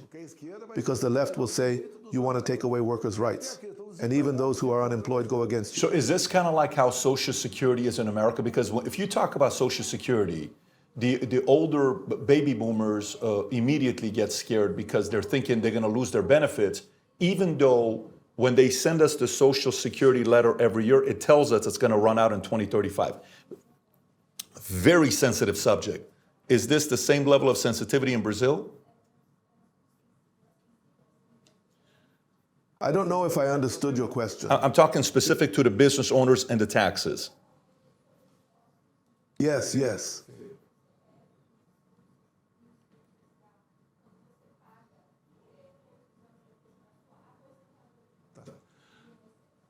In 2019, the very first year in office, we carried out a pension reform because that plan, it wasn't working anymore. Nowadays, because of the number of social benefits, because of the difficulty, finding people to work with these criteria, in a few years, if a new pension reform is not done, Brazil will go bankrupt. But it was always divided. From the difficulty of discussing this subject, as politically the left has this enormous ability to lie, as you just saw Lula talking about steak for everyone and a little beer. Now, in our economy, our minister Paulo Guedes had proposed creating a different work card, right? Green and yellow card, which some could choose. The left bombarded it. It didn't move forward. It was a way to ease the burden on the employer. We have in Brazil here 22 million people in social programs like Bolsa Familia. We have almost half of the states have more Bolsa Familia beneficiaries than those with a work card. With a signed work card, it is a big problem. Now, you're not going to solve it overnight. You're not going to solve it without educating the population. And the population doesn't have this information, especially since our public education system is overrun by people on the left who don't let you. That's not sustainable. The same thing was going on in Argentina, and it wasn't sustainable. When I went into Argentina, they would tell me 8 million people work to give government benefits to 12 million people that don't work. Some number like that people were telling me. I may be off by a number or two. But going back to this, when I'm looking at taxes for small business owners in Brazil, right now, capital gains in Brazil for small business owners is 15% for businesses up to 5 million, 17.5% from 5 to 10 million, 20% for 10 to 30, and then 22.5%, 30 million plus.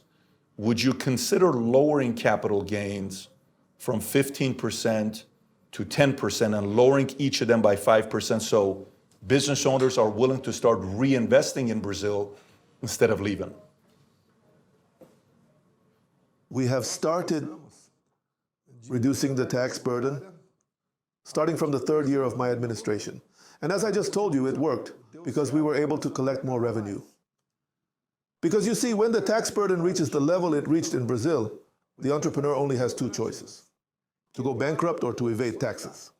And when we decided to take steps to reduce the tax burden, the number of bankruptcies started decreasing, and the entrepreneurs began to believe that they were doing the right thing again. And we got to lead by example, right? Even if the economy is negligible, we still have to set an example. Me, for example. When I arrived at the Alvorada Palace, the first thing I did was to turn off the pool heater. It was heated with electric energy, so I did that to set an example. I've never used my company card. Never. I was allowed to withdraw up to 20,000 per month and spend on whatever I wanted. But I've never touched it. When I traveled through Brazil, I slept in army barracks. When I used to go abroad, I slept in embassies. Now, we've just heard in the news, the current government traveled abroad, and the president's room cost something like 95,000 reais. And that's something that discourages people, you know? It's not a good example. We finished our term without any corruption allegations, just to reiterate that. But the police raided my house in Brasilia. The federal police went there to seize my weapons. Can you believe that? I'm a former president of the Republic, an army captain, and the police came to my house and took my weapons. I managed to keep one of the weapons with me, but I have 3 women living with me, you know? So this is to show that some examples stay with you, they mark you, and they have consequences. And you have proof of that when you travel throughout Brazil. And you are helping, since you will bring to us the video we are making right now. But really, if we don't start doing something to reduce our tax burden, nobody will want to have a business in Brazil. Today, the interest rate in Brazil, I believe it is the first or second highest. It's like the highest in the whole world. So when it comes to bring investments, whether to agriculture or to a company, people chose to invest in the stock market. Or to keep their money to earn interest in the bank, in an investment there, because there are several options that are worthwhile. It is reaching the point, Brazil has reached the point where those who have money do not want to invest in us. And when they start doing that, there is less job availability. There are product shortages, and that causes a raise in inflation. And this is already happening in Brazil. Now, this government does not have the courage to take these measures. Once we come to power, we will resolve this issue. I can guarantee that under my watch, no worker will lose income. But we do need to take a look at some of the workers' benefits. Otherwise, eventually everyone is going into poverty one day. They'll end up losing their jobs, for sure. And I know that a lot of people receive Bolsa Familia, right? And the Lula government admires the Cuban and Venezuelan regimes. So let me ask you, how much people in Cuba and Venezuela receive from that program? Nothing. And the tendency here is to come to that. But only if we are afraid of reforming labor laws. I repeat, we are not going to take away workers' rights. We just want to reorganize and make it so that the employer can actually afford their expenses. Otherwise, the tendency is for them to go bankrupt. And not just that, there's other factors as well. As you can see, artificial intelligence is advancing fast, among other things. So, and I'm not going to sugarcoat it, increasingly unskilled labor is becoming obsolete. What will these people live on? That's a question that can be discussed, of course. But you know, it's not easy to talk about it with some people because some of them believe that we are never going to run out of money. So the difference between Brazil and Argentina, when Milei, who's a friend of yours, you were at his inauguration, you went and you returned back to Brazil. Who was Milei's biggest enemy in Argentina? Did Milei have an Alexandre de Moraes that was not happy about him winning? Was there somebody like that?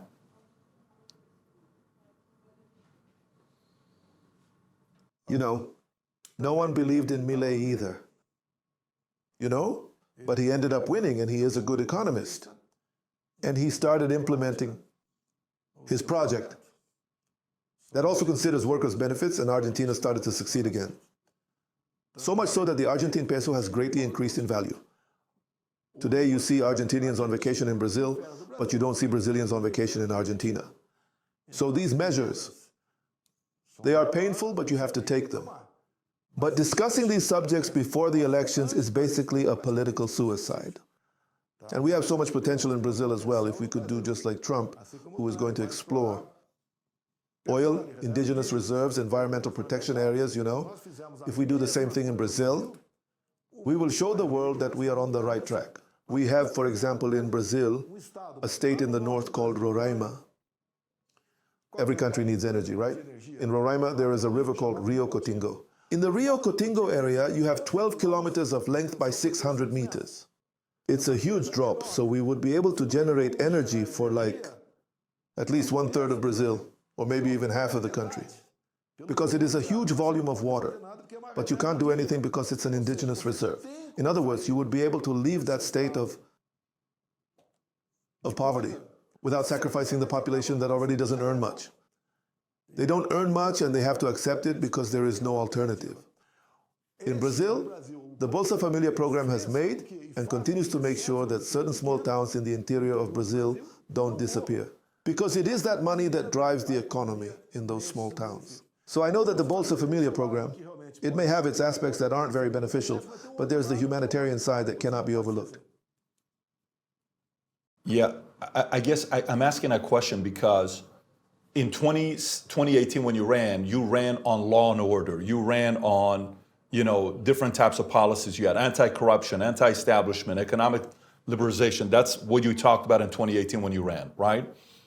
Milei ran on the what was going on with their currency, afuera, we're going to get rid of this, we're going to get rid of this. I mean, really, Milei was the first Doge, right? Where Department of Governmental Efficiencies, Milei was talking about that for Argentina.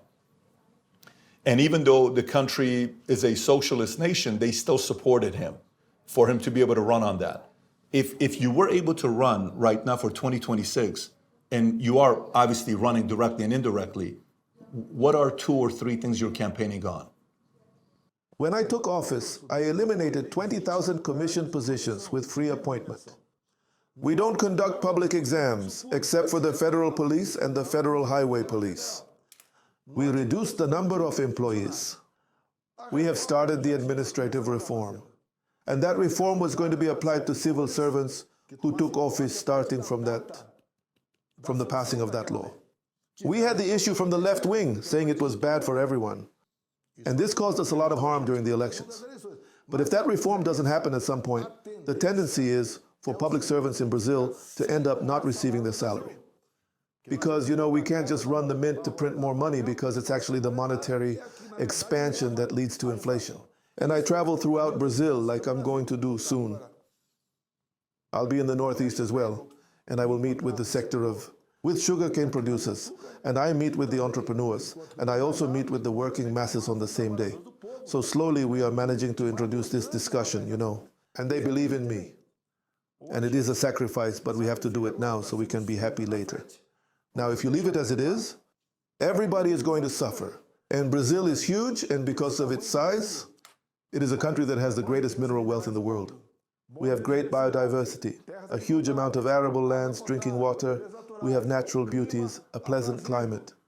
If we run it right, there is no way this country won't succeed. The problem is who is leading Brazil right now. The people believe in me, they trust me, and I'm sure that coming back to power without these constraints of justice, we will be able to put Brazil back on track. And also, we are going to expand our international relationships, especially with the United States. I'm only asking because I wonder the campaign today with the climate in Brazil, knowing that they control Supreme Court, how do you get the people behind it? Economy would be one. When the approval rating is as low as it is, I think a part of it's got to be sticking to economy, how small business owners, because what Trump did, Trump got Saudi Arabia to come, hey, we're going to put $1 trillion and another bank, $500 billion. We're going to invest $100 billion. We're going to invest $200 billion because the climate to invest in U.S. got better where money's coming from outside, right? For you, I mean, that helps Americans. If money's coming in, that $1 trillion is hundreds of thousands of jobs, okay? Good paying jobs, many more opportunities for others. That's good for the economy.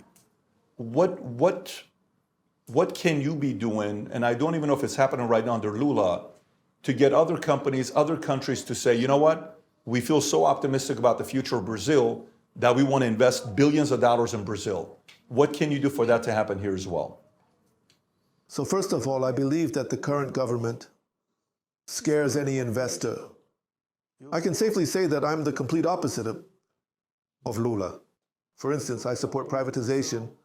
I support the free market. And I would place people that I know in the ministries. People who are a lot similar to those who were part of my government in the past. So people that I trust, who were competent and honest people. And this is very common in South America, right? And Brazil is no different. It is very common for a government to end its term with multiple accusations of corruption, legal disputes, or with some people going to prison for corruption. That didn't happen in my administration. For instance, when Trump talks about energy, back when I was president, I received a proposal from an Arab country. They offered $1 billion to invest in the Bay of Angra dos Reis, to turn it into a Brazilian Cancun. But if we wanted to accept this investment, we needed to revoke a decree. Decrees are presidential, right? But only the parliament can repeal an environmental decree. I wasn't able to revoke that decree, so we couldn't accept the investment and we lost 1 billion reais. And many governors, when they learned about this possibility, they started reaching out to me. And we have this same issue in my state as well, in Rio de Janeiro. So that's to say that we need to review the environmental legislation in Brazil. If we don't do that, the country really has no way to breathe freely in the economy.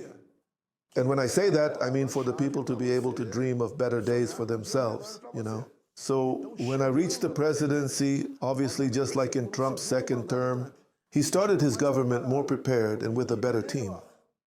And if you want to make a real change, you really have to attack the deep state. You know what I mean? You have to undermine the swamp, drain the swamp. You can't just do nothing. You can't just arrive here with only peace and love.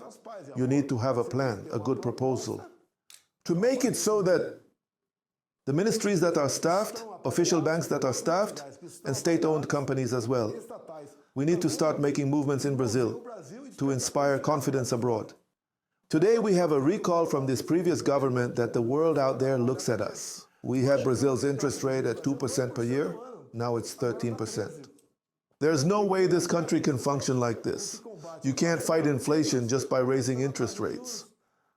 It's a very simple remedy, but it has its limits.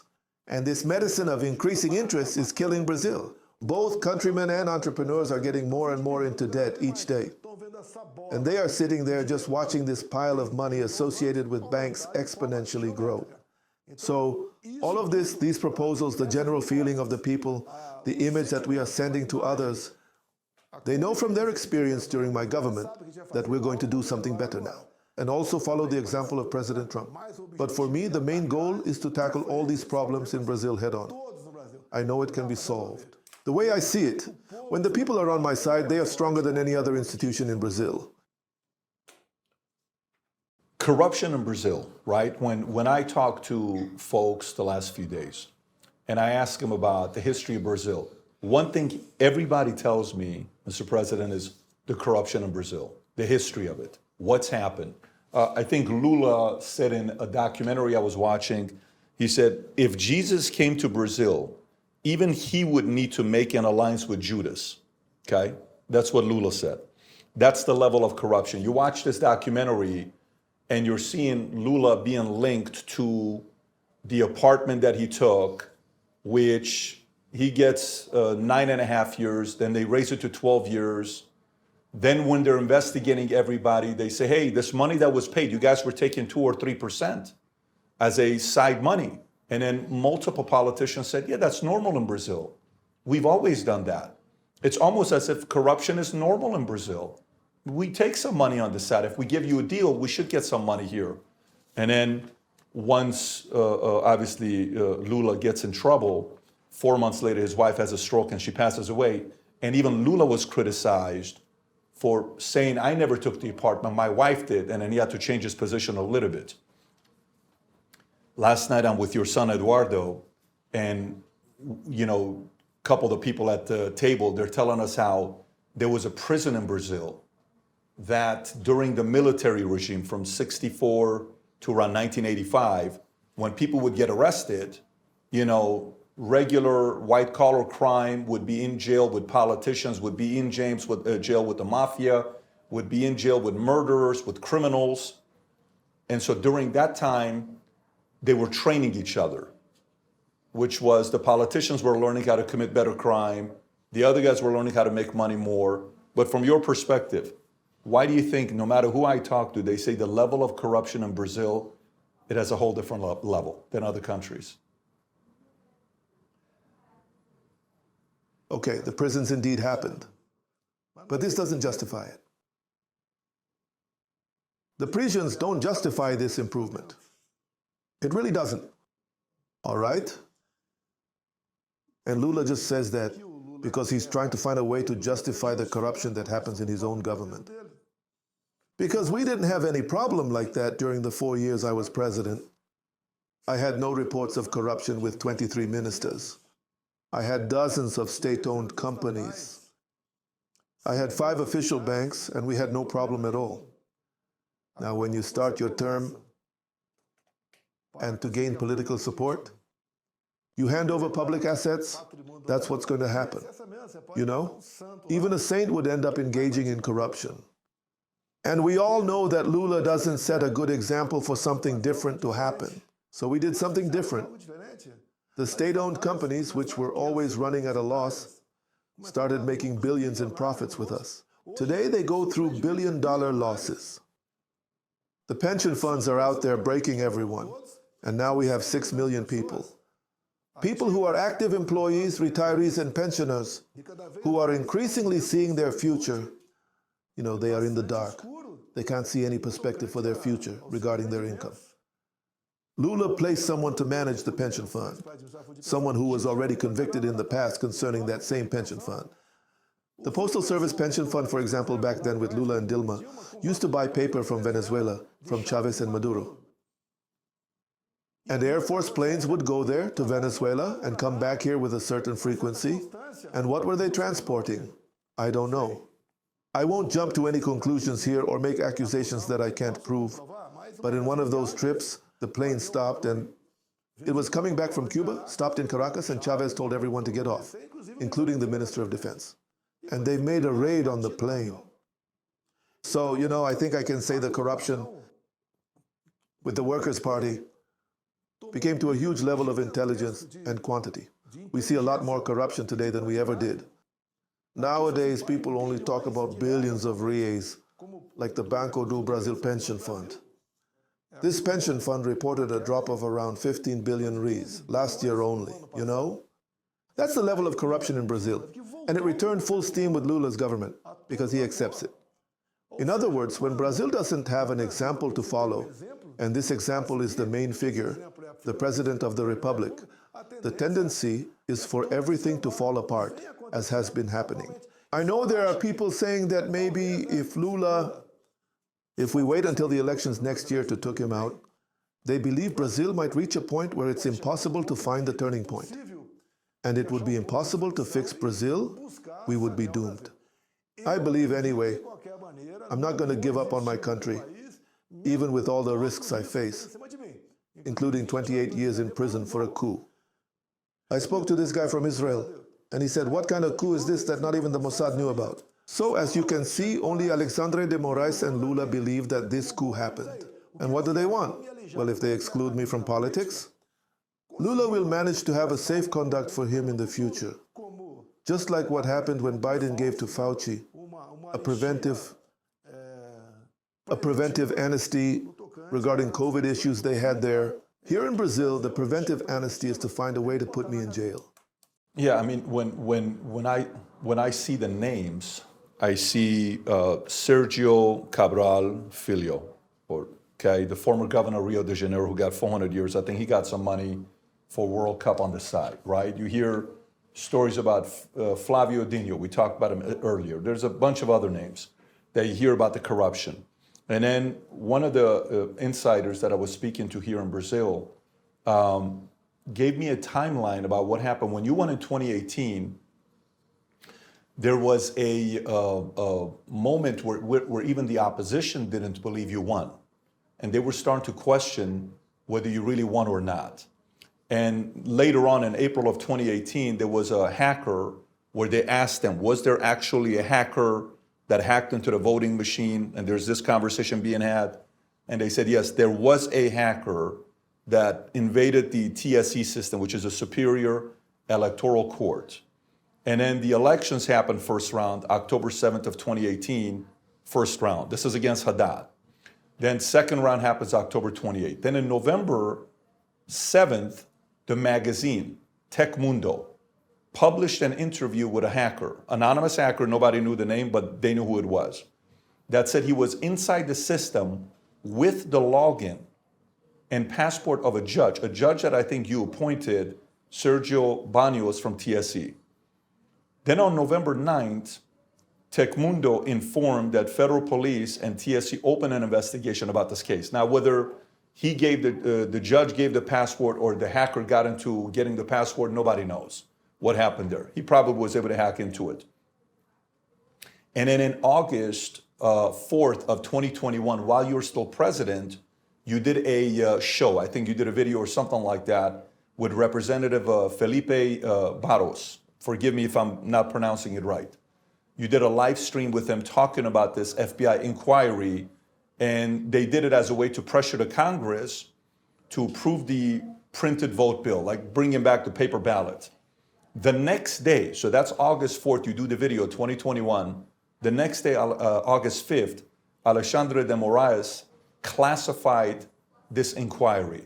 Has anything about this investigation been looked at more? Has mainstream media investigated this? Has this been talked about more? Has anything happened since August 5th of 2021? You are very well informed. If I say everything that I know, I will be arrested a few hours after you put this on air. No one believed in my lesson. I was stabbed. And everyone in Brazil was scared. And that's because I was speaking to the people. I based my campaign on a biblical passage from John chapter 8, verse 32. And by knowing the truth will set you free. As soon as the second round of the elections ended in October 2018, someone reported a fraud to the Superior Electoral Court. And the TSE president is Ms. Rosa Weber. So immediately, she took steps for the federal police to start investigating this so-called fraud. All right? And I wasn't aware of this investigation. I found out about it in 2021. A couple years after it happened. It was Deputy Felipe Barros who brought it to my attention. He was participating on a committee in the parliament back then that was discussing changes in the electoral system. It was a proposal to amend the Constitution by the Federal District Deputy Bia Kicis. For us to, actually they wanted to implement the printed vote alongside the electronic ballot box as it happens today in Venezuela, as it happens today in Paraguay. And someone found out about this investigation.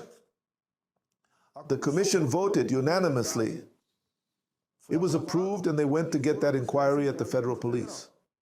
And when he arrived at the commission, I also got a copy because it was open to everyone, you know. It wasn't a classified investigation.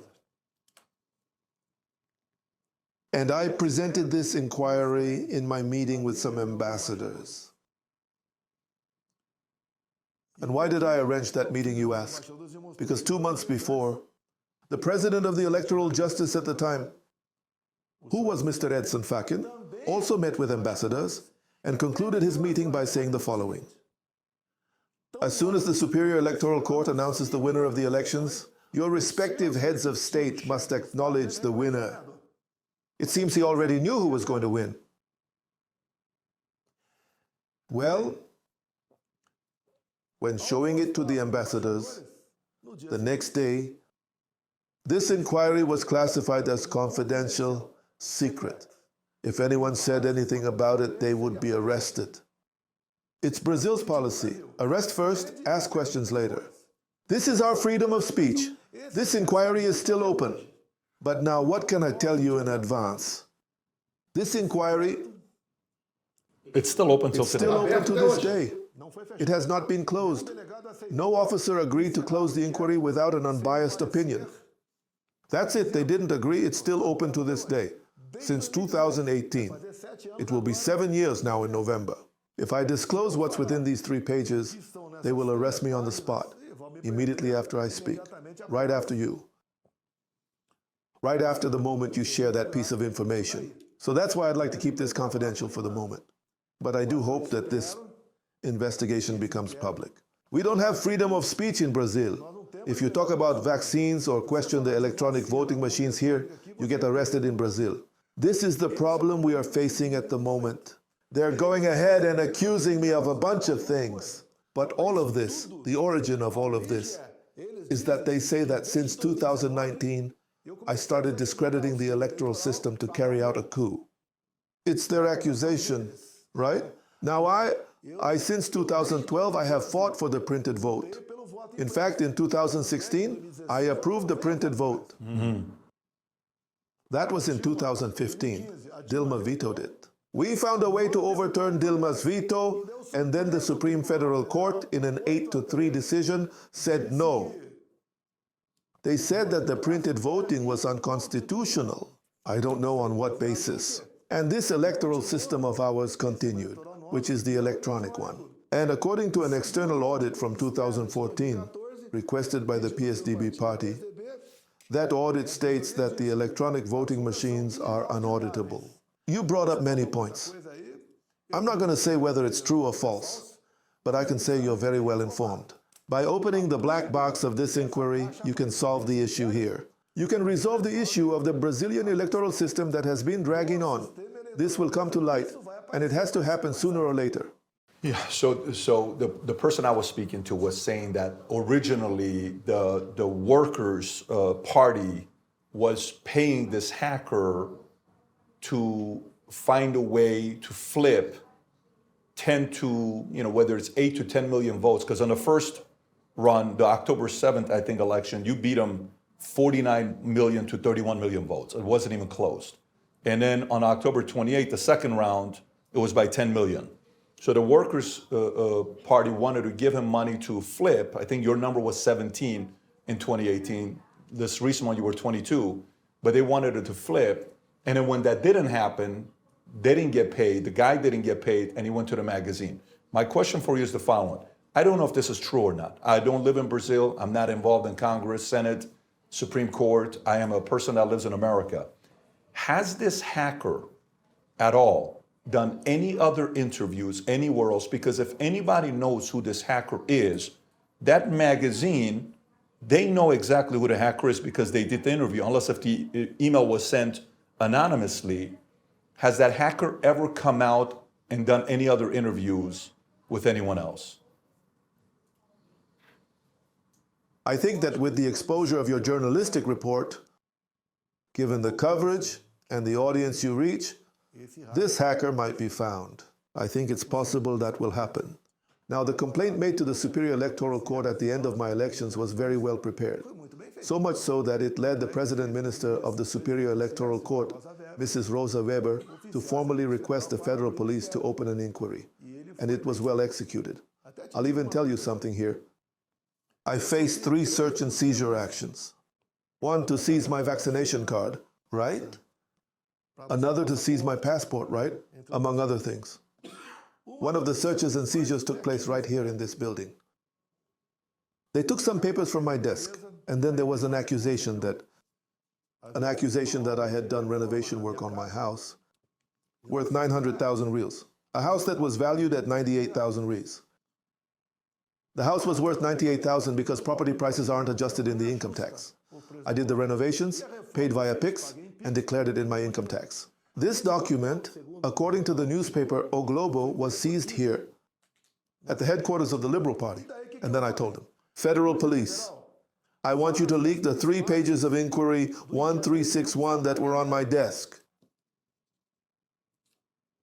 And I want to know if you're willing to give me 2 hours to discuss any topics.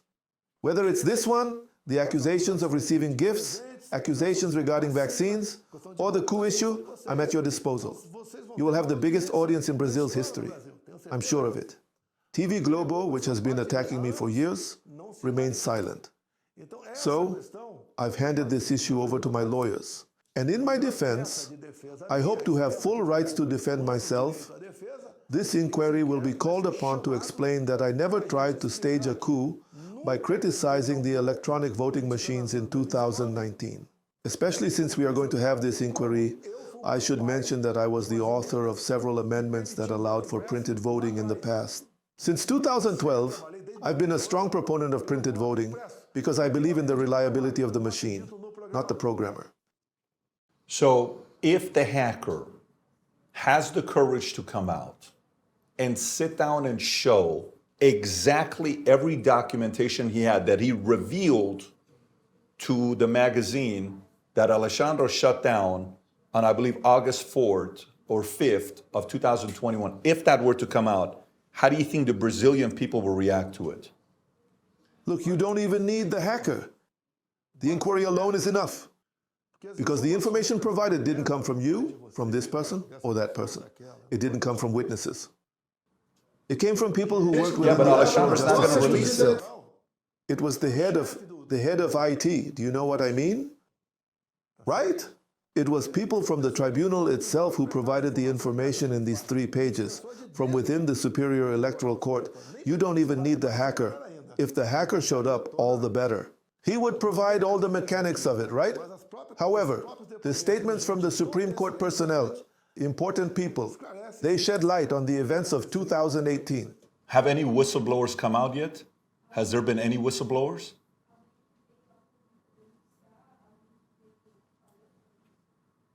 No whistleblower came forward to make a public complaint. So because this anonymous complaint was so well crafted? Well, because of that, the Supreme Court decided to launch an inquiry. It wasn't just a random accusation, it was very well crafted, which led the electoral justice system to believe that something was wrong there. If something was indeed wrong, I would be the one to lose my mandate. And the one who wanted to take my place was the leftist, communist, and Workers' Party member, Haddad. Yeah, but when so the reason for a whistleblower in a situation like this to not come out is they're afraid, right? What if I come out and what if they find out and what happens to me? In 2016, where WikiLeaks came out with Julian Assange, everybody looked at those emails and the documents. Well, wait a minute, this is what Hillary Clinton was here. So in this case, for me, if you're going against Lula, Lula is not Biden. To me, Lula is Hillary Clinton. Lula has a lot of experience. Hillary Clinton has a lot of experience.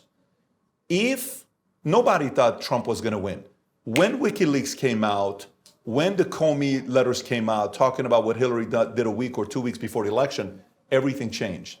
Do you think the reason why whistleblowers are afraid of come out because they're worried what the Supreme Court and de Moraes will do to them? Maybe the whistleblower is not even in Brazil. He wants to keep selling his hacker services. Maybe that's why they don't want to get involved here anymore, perhaps. But as I told you, the hackers are dispensable. The inquiry itself, if it gets into your hands, for example, just call me and I'll tell you the 3 pages that show what really happened in 2018. Okay. Well, I mean, again, the right people are going to see it. It's going to take a lot of courage to do this. Maybe if they were to come out, I guess the worry they would have is if you're married with kids, because sometimes these guys that come out, they don't have any kids. But maybe if they were to come out, they would need to move to a state like Florida to feel a little bit safer in the interim, because it's that important. Especially to me, I'm an American. I love America. But my mother's Armenian, my dad is Assyrian, and I lived in Iran. Iran used to be a beautiful country in the 60s, 70s, pre-revolution. There was no issues in the Middle East when the Shah was president and when he was the king. Once Khomeini and the rest of the regime came, there was chaos. For somebody who knows this information and they know it was used against you, and for them to not come out, it is almost it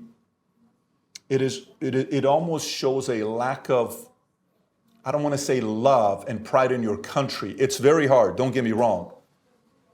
But I think if they do come out, they will be a hero that they'll be looked at for many years to come, and they'll put the fear in the justice system to not be able to bully the next Bolsonaro, that they will do. If they're able to do it to you, they're going to continue doing it to Nicolas Ferreira, they'll do it to Gustavo, they'll do it to Eduardo, they'll do it to anybody and everybody that comes next, because Pablo Belinsky, it'll be any of these guys that they'll go after. So anyways, that was a message more for the person that's, if they know, it'll be courageous to come out. Forget about the hacker, look at me.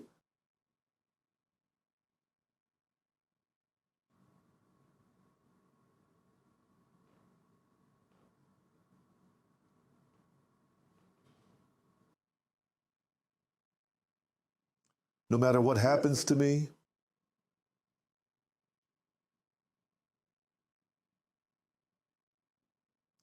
no matter what happens to me, in due time, the truth will be known. You're certain of that? Absolutely. No matter what happens to me.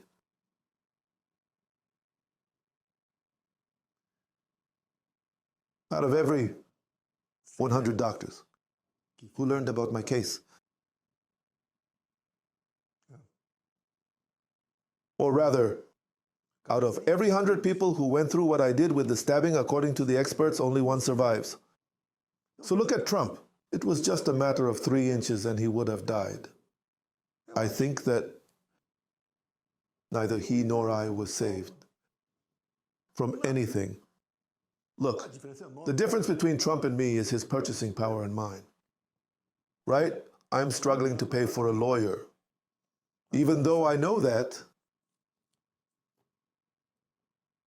the decision over there doesn't depend on a Rui Barbosa. It depends on other things. But yes, I could have stayed in the United States. I could be exiled in the United States now. I may not be competent in many things, but I have a name. I am a former president, and I have in my hands a wealth of information I gathered from around the world.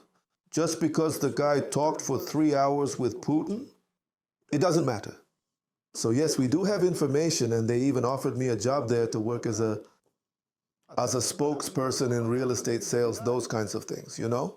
I decided to come here despite all the risks. I tell you, I have no obsession with power. I have a passion for my Brazil. And I believe that God saved me. If you look at the images, you'll see what happened. Just like we saw the image of Trump getting shot in the ear. It wasn't accidental. I believe that each of us has a mission here on this earth. You have your mission, I have mine. And you have yours. I will complete mine. Next month, I turn 70 years old. So that means that I've got more years in the rear view than in the windshield. The Brazilian people will not be disappointed in me, even if those people even if they choose to do something extremely malicious in the next few days. What you said next month you're going to be 70 years old. And I looked at your birthday. Your birthday is the same as Ayrton Senna. You guys have a similar birthday. I have watched Senna's documentary 100+ times. I love Senna so much that I named my daughter Senna. My oldest daughter's name is Senna, same spelling, because of what he was to his country. When the last 2 days, Mr. President, I'm walking around and I'm asking people, tell me who are the heroes of Brazil. Everybody I talk to, they would say, Pele, Senna, and Bolsonaro. Why do you think your people love you so much? A rare thing in a politician is to speak the truth. And I brought the truth to all of Brazil. I made the people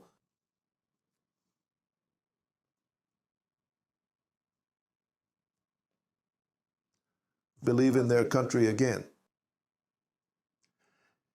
I faced at least one interference per week from the Supreme Federal Court to make my government unfeasible. I worked from Sunday to Sunday. I restored the people's admiration for the green and yellow colors. I helped them realize their potential. I created the motto, God, country, family, and freedom. I showed that there is something more important than life itself, which is freedom, and the people believed in me. And if you ask me, how do you do it? I don't know. The people like me. Am I the best among those out there? Yes, I am. I'm holding on because I don't just criticize. I show where the way out is, something no one else has done. I have the patience to talk to everyone, and that's something few politicians do. And it's not just me. Together with my ministers and secretaries, we created new leaders. I never attributed any gains to myself alone. I always shared the credit. Yes, I shared with all of them. We now have in our country some good governors, senators, deputies, and councilors emerging all over Brazil. So, how did I manage to do this? I don't know. Maybe because I am a country person from the interior of São Paulo. I never denied my roots and never sought sympathy by saying, look, everyone, I was a poor boy from the interior of São Paulo. My mother had 7 children. Vote for me. No. No, everyone here is equal. I am against quotas. I am against all of this. I've opposed the woke agenda since it first appeared in the world. I believe in equality, in meritocracy.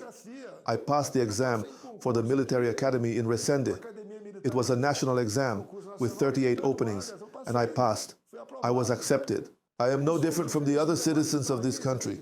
You just need to have an opportunity and fight for it rather than expecting the state to assist you. And I always delivered this message to our people. They believe in us. I organized motorcycle rallies with 300,000 bikes. It was an unbelievable sight, and it's all recorded on video. We brought something different to the population. Now, I didn't come here. I didn't get this far just to back down because of one single person. One single person. A person who wouldn't withstand a confrontation with me over these truths. They wouldn't stand it. Someone who would seek a way to imprison me or even try something further since they hold the power. But we can win. We will win. It's not for me. It's not about me. When I was elected president, I thought to myself, my God, what was my sin to have to pay by occupying the presidency of the Republic? Then when my term began, important people from the legislature started to interfere with the presidency. They closed the doors and said, I want this, this, and this. You are not in charge. That's how things worked in Brazil. I still stood my ground. And listen to me. There's another matter I'm trying to explain today. Do you know which is the most coveted state-owned company in Brazil? It has always been Itaipu Binacional. Do you know why? Because it hasn't been audited. If I tell you who had their hands in there in the company, I'm sure you'd be shocked. It's all documented. I didn't want to, and I didn't try to create a government based on retaliation. I never said, let's dig up some old bones. Let's go after these people. I didn't persecute anyone, not a single person. Completely different from what the Workers' Party is doing now, despite always being advised otherwise. Olavo de Carvalho, whom people in Brazil know, has long talked about confronting the left. I thought I could do things differently when it came to confronting the left, or rather, not confronting them. But I didn't. I'm not going to say I regret it. I'll do things differently if I return. These people need to leave public life, just like Trump is doing in the United States. Trump is trying to drain the swamp. Just look at the example of the FBI you have there, or even the CIA, right? He's going after people who are part of the Democrats. Here, the situation is no different, and I know how to handle it. And the best part is that Trump is doing this in his second term, so I know it's possible to drain the swamp here in Brazil too. And I know that we can do things differently, that we can make Brazil thrive. The right path is to increasingly form good partnerships, because if you look at my example, whom did I stimulate partnerships and business with? With the Arab world, Japan, South Korea, the United States. That's what I did during my term. I didn't try to get close to Iran and Venezuela, unlike Lula. And Cuba. Our money is funding projects in Cuba, ports in Cuba, subway in Caracas, airport in Angola. Money for Bolivia. Bolivia even took 2 of our refineries. And what was the role of the Brazilian government? They expropriated, took 2 of our refineries, and what did Celso Amorim say? Celso Amorim was the Minister of Foreign Affairs at the time, and later became the Minister of Defense here in Brazil. He said that Brazil was showing imperialistic behavior and that the refinery was theirs, that the territory was theirs, and as a result, the refinery was theirs. The outcome for us? Higher gas prices. In other words, that grand agreement called the Foro de São Paulo was in place. The Foro de São Paulo was in full swing. What is the Foro de São Paulo? It was created in 1990. Who was in it? Lula, Fidel Castro, FARC, which is the Revolutionary Armed Forces of Colombia. So that means that dictatorships from almost all over the world, they created this grand forum to help each other during elections. And the press here never believed it. They thought it was a conspiracy theory. And the answer is right there. The truth is becoming more evident to all of us, even Lula himself. He is saying now that Hamas is not a terrorist group. He talks as if he believes the group is defending something that always belonged to them. So does that mean killing children, raping women, beheading men, setting people on fire isn't terrorism for Lula? And a group here in Brazil worked to bring Lula back, to get him out of prison, to make him eligible, because they were saving democracy from the dictator Jair Bolsonaro. You do not see any action from me to censor the media, social media, or traditional media. Nothing. Zero. Quite the opposite. We had absolute freedom in Brazil under my leadership. But as soon as I left, those people who returned started to censor. With the help of the Supreme Federal Court, who would have thought? They are saying that they have ended Bolsonarism, along with the minister, and even the current president of the Supreme Federal Court, Minister Barroso. He even said at a UNE meeting, the National Union of Students, we defeated Bolsonarism. How did he defeat it?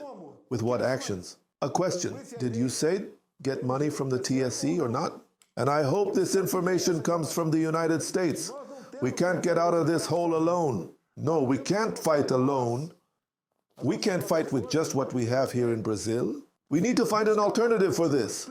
We need the United States. We need this information. I hope Elon Musk can clarify this, whether the money came here or not. I hope that guy Mike Benz, I hope they show whether he was right about what he said or not. If you said he didn't exist, Bolsonaro would be the president of Brazil now. I truly believe that this is true. We just need proof, which I believe will come. After all, after all, USAID money even went to terrorist groups in the Middle East. So as of right now, you can't run in 2026. Not at this moment. And what is the strategy? I only need to register my candidacy on the last day.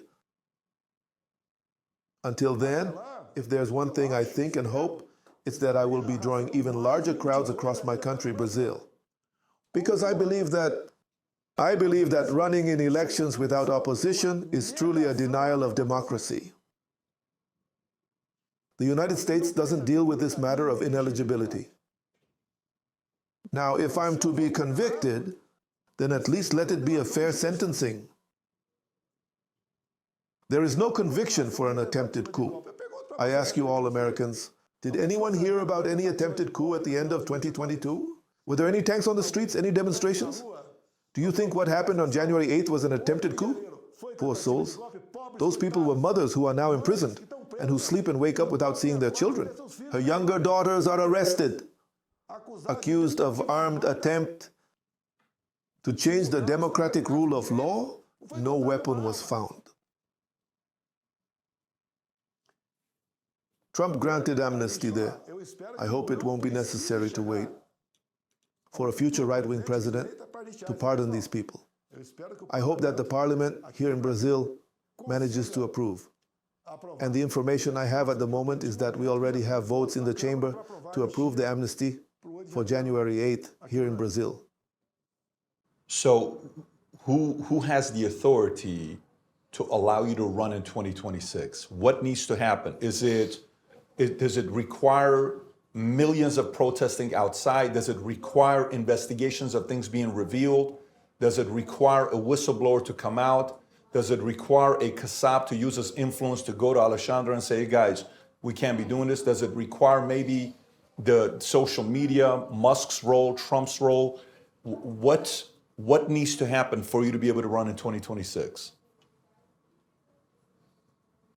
First, we did not lose our freedom of expression.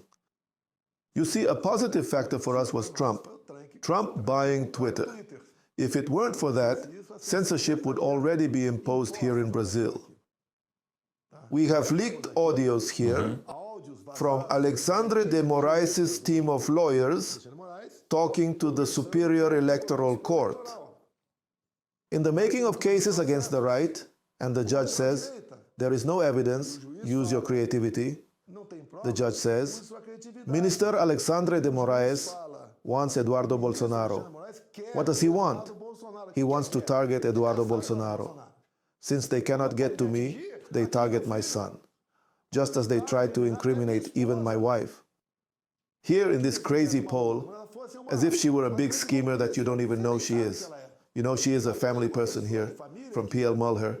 She is here, has good oratory skills. But you don't see her giving interviews out there, right? Among other things, right? Audio from the whistleblower himself saying that it's no use telling the truth. The people from Alexandre de Moraes Federal Police want me to tell them what they want. Leaked audio. What more is needed to prove what is happening here in Brazil? Now, I also use another very important biblical passage which says, my people perished for lack of knowledge. The more information reaches the population, we are creating a critical mass. That will serve to reduce the impetus of some people who dare to maintain or advance the dictatorship in Brazil. Yeah, it was very important in America what the youth did on TikTok, on Instagram, on YouTube, on X. Everybody came together. Right now, Nicolas Ferreira, what he's doing with the youth, a lot of young people look up to him. Who are some other influencers that are coming in that are willing to be vocal? When I think about a businessman, they were talking about Pablo Marçal, the business owner. Marçal, yeah, he's got a big following. He's like some say the Tony Robbins, somebody that people respect. You have Nicholas, you have Pablo, maybe you have Neymar, Gustavo, what's Gustavo's last name? I think it's Gustavo Lima. Are these guys, are they gonna be able to play an important role to be able to get others to say we eventually need to do something about 2026?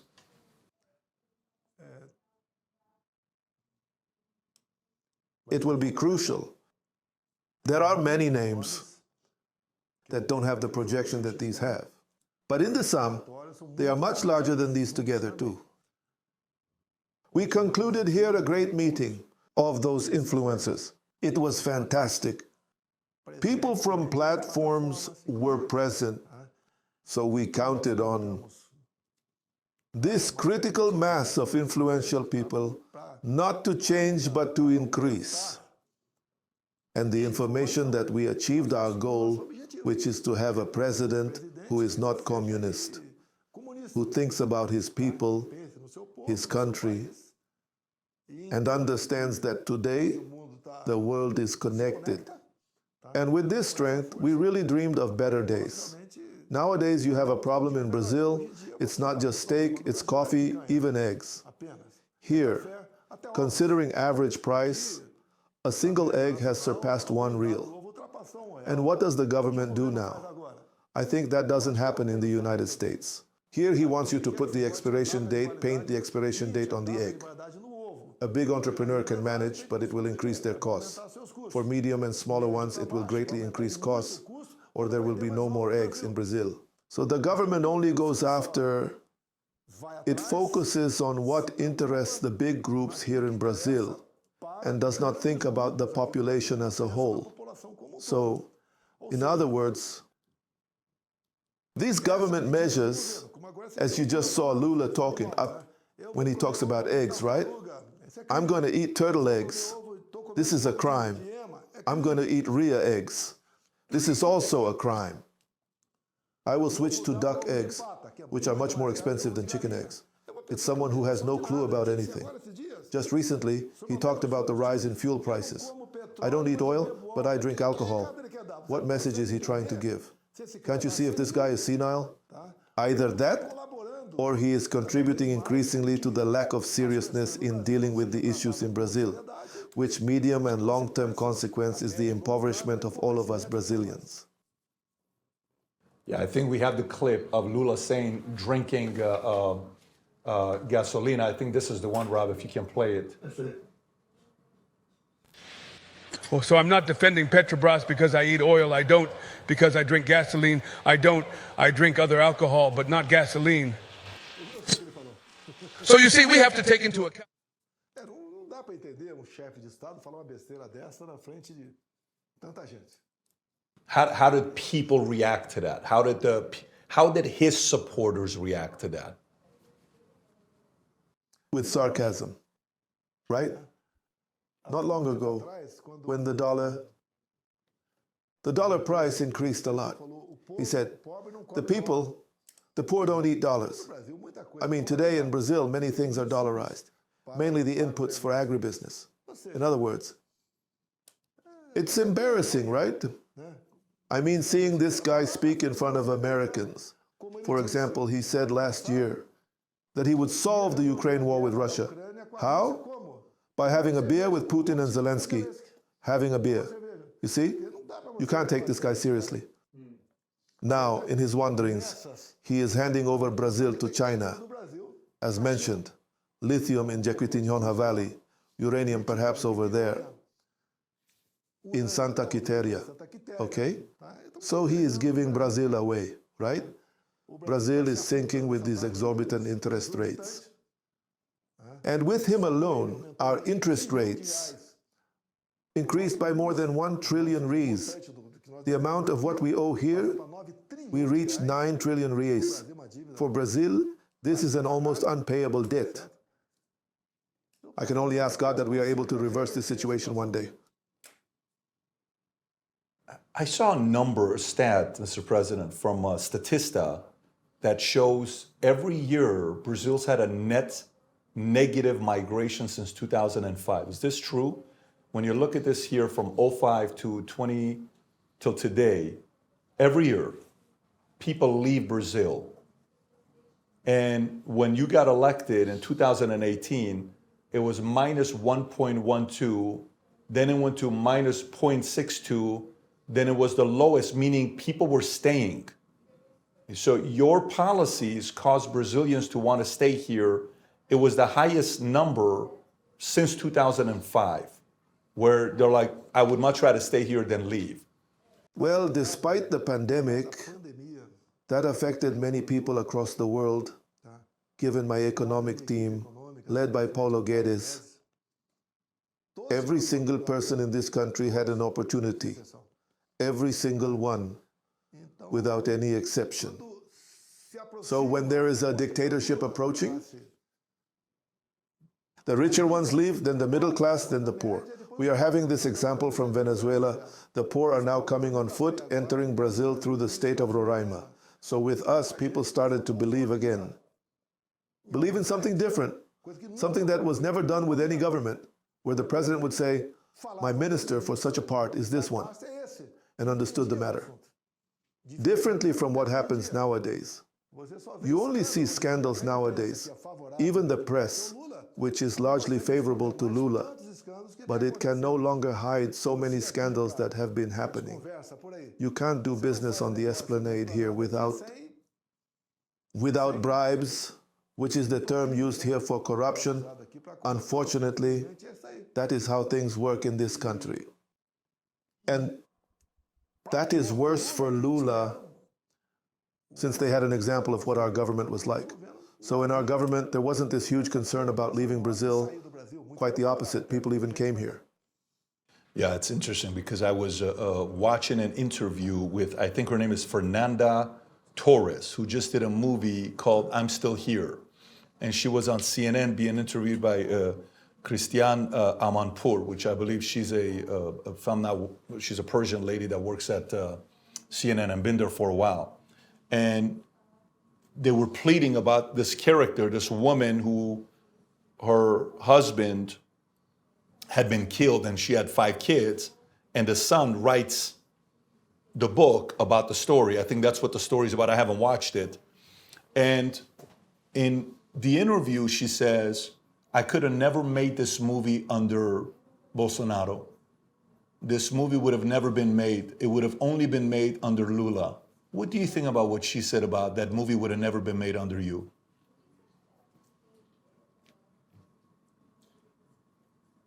If she wanted money from the government, she wasn't going to get it, just like no one did. Now, this movie. I was the only president who had a spending cap, could not spend more than that, and complied with it. Now, coincidentally, it's Rubens Paiva, right? Brazil has 5,600 municipalities. Where I grew up, Eldorado Paulista is one of these. A small town, 5,000 inhabitants. The Paiva family had a farm there. These people, I was a kid, and I would see them there. And on the date of May 8th, 1970, a guerrilla fighter named Lamarca passed by. And this guy, Lamarca, was at a farm neighboring the Paiva family farm, fleeing from military repression. And I was there. This film had to start with me. It had to start with me explaining why Lamarca had a guerrilla base in Eldorado Paulista, neighboring the Paiva family's farm, the Caraita farm. In other words, the Paiva family advised him that this guy from guerrilla Lamarca had a guerrilla base in Eldorado Paulista near his farm. I'm not here defending deaths or the execution of anyone. He truly disappeared. But start by telling the story as it should be told. Now, I wouldn't make the movie during my government. They made films, but without public money, known as the Rouanet law here in Brazil. They can get a fortune from businessmen, which is then deducted from income tax for making films, documentaries, music, for the culture. In my government, I cut that back a lot because we couldn't spend money in this area when there were other more important areas. It wasn't banned. They wanted public money. These left-wing people like to live off taxpayer money to survive. You don't want to give it to them. So Global, when I look into Global and what they've done, one of the things that there was criticism about is in America, we call it 1099 and W-2, right? 1099 and W-2. And I think in Brazil, you guys call it PJ and CLT, right? PJ, which is like 1099, and CLT, which is W-2. Did something happen with Global where they were paying actors and actresses 1099, which is not allowed to do in Brazil, because 1099 in Brazil is different than the one in America? You can only pay part-timers 1099, not full-timers. Did Global get caught paying some actors and actresses on 1099? In 2018, during my campaign, all the candidates went to speak with the television networks. I went to speak with Globo at a certain point. And I talked about this case, CNPJ and PJ, right? Those who work under the CNPJ are expressions from the press, pay 10% tax. The others, as individuals, pay 27.5%.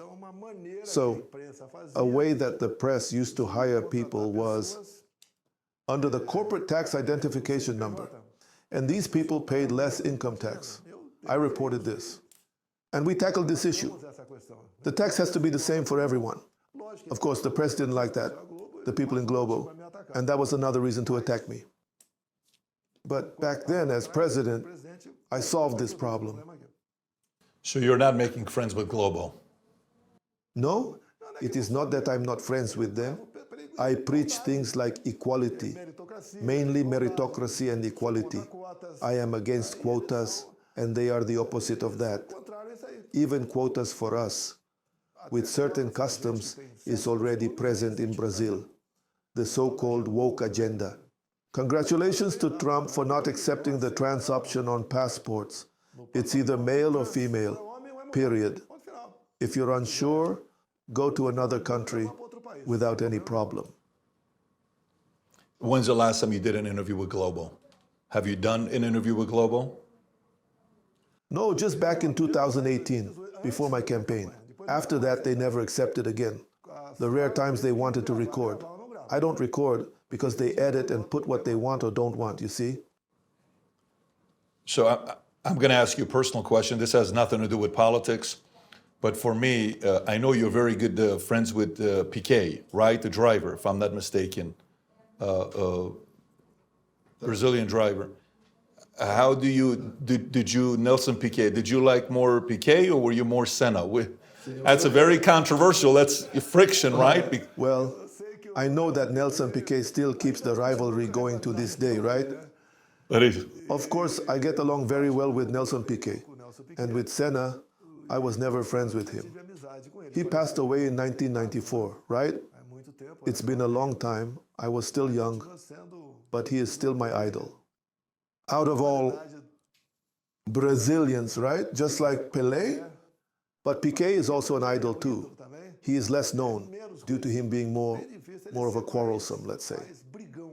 But a great Brazilian idol as well. I really enjoyed watching his duels there with Nigel Mansell and Prost. At that time, I took pleasure in watching Formula One. Nowadays, I no longer watch it. And we also have a great one, Emerson Fittipaldi, here in Brazil, who was successful in the IndyCar in the United States. Yeah. Last question before we wrap up, and again, I appreciate you giving us the 3 hours that you've given us, is your last message to Brazilians, if they're watching this, to some people that maybe have lost hope. In America, about a year and a half ago, a lot of people had lost hope. They didn't know what was going to happen. They were worried Biden was going to be president again and the economy was going to be the way it was going to be, where wars in the Middle East, Israel, Hamas, Ukraine, Russia, they were very worried about themselves. And many industries taking hits, interest rates, inflation. It was disturbing. So hope was down for a lot of people. And then all of a sudden, Trump kept increasing that hope. And then now, obviously, accountability is at the highest level. How hopeful are you? And what message can you give to the people that maybe have lost some hope? Look, things can always get worse. So do not give up, do not lose heart, do not throw in the towel. Do not prejudge people as if they were all the same.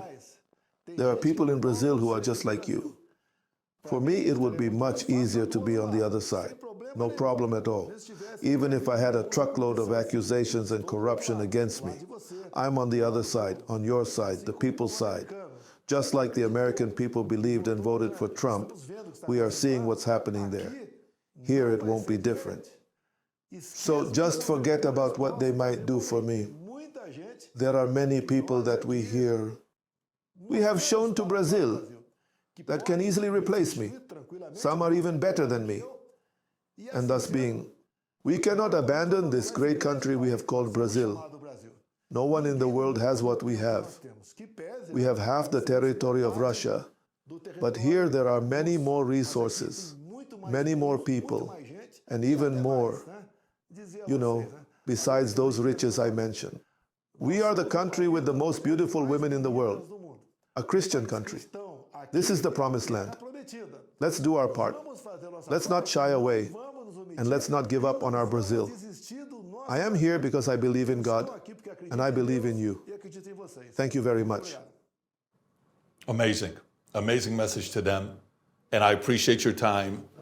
And you have a coin there. And I have a medal for you here. It's a joke that we have, right?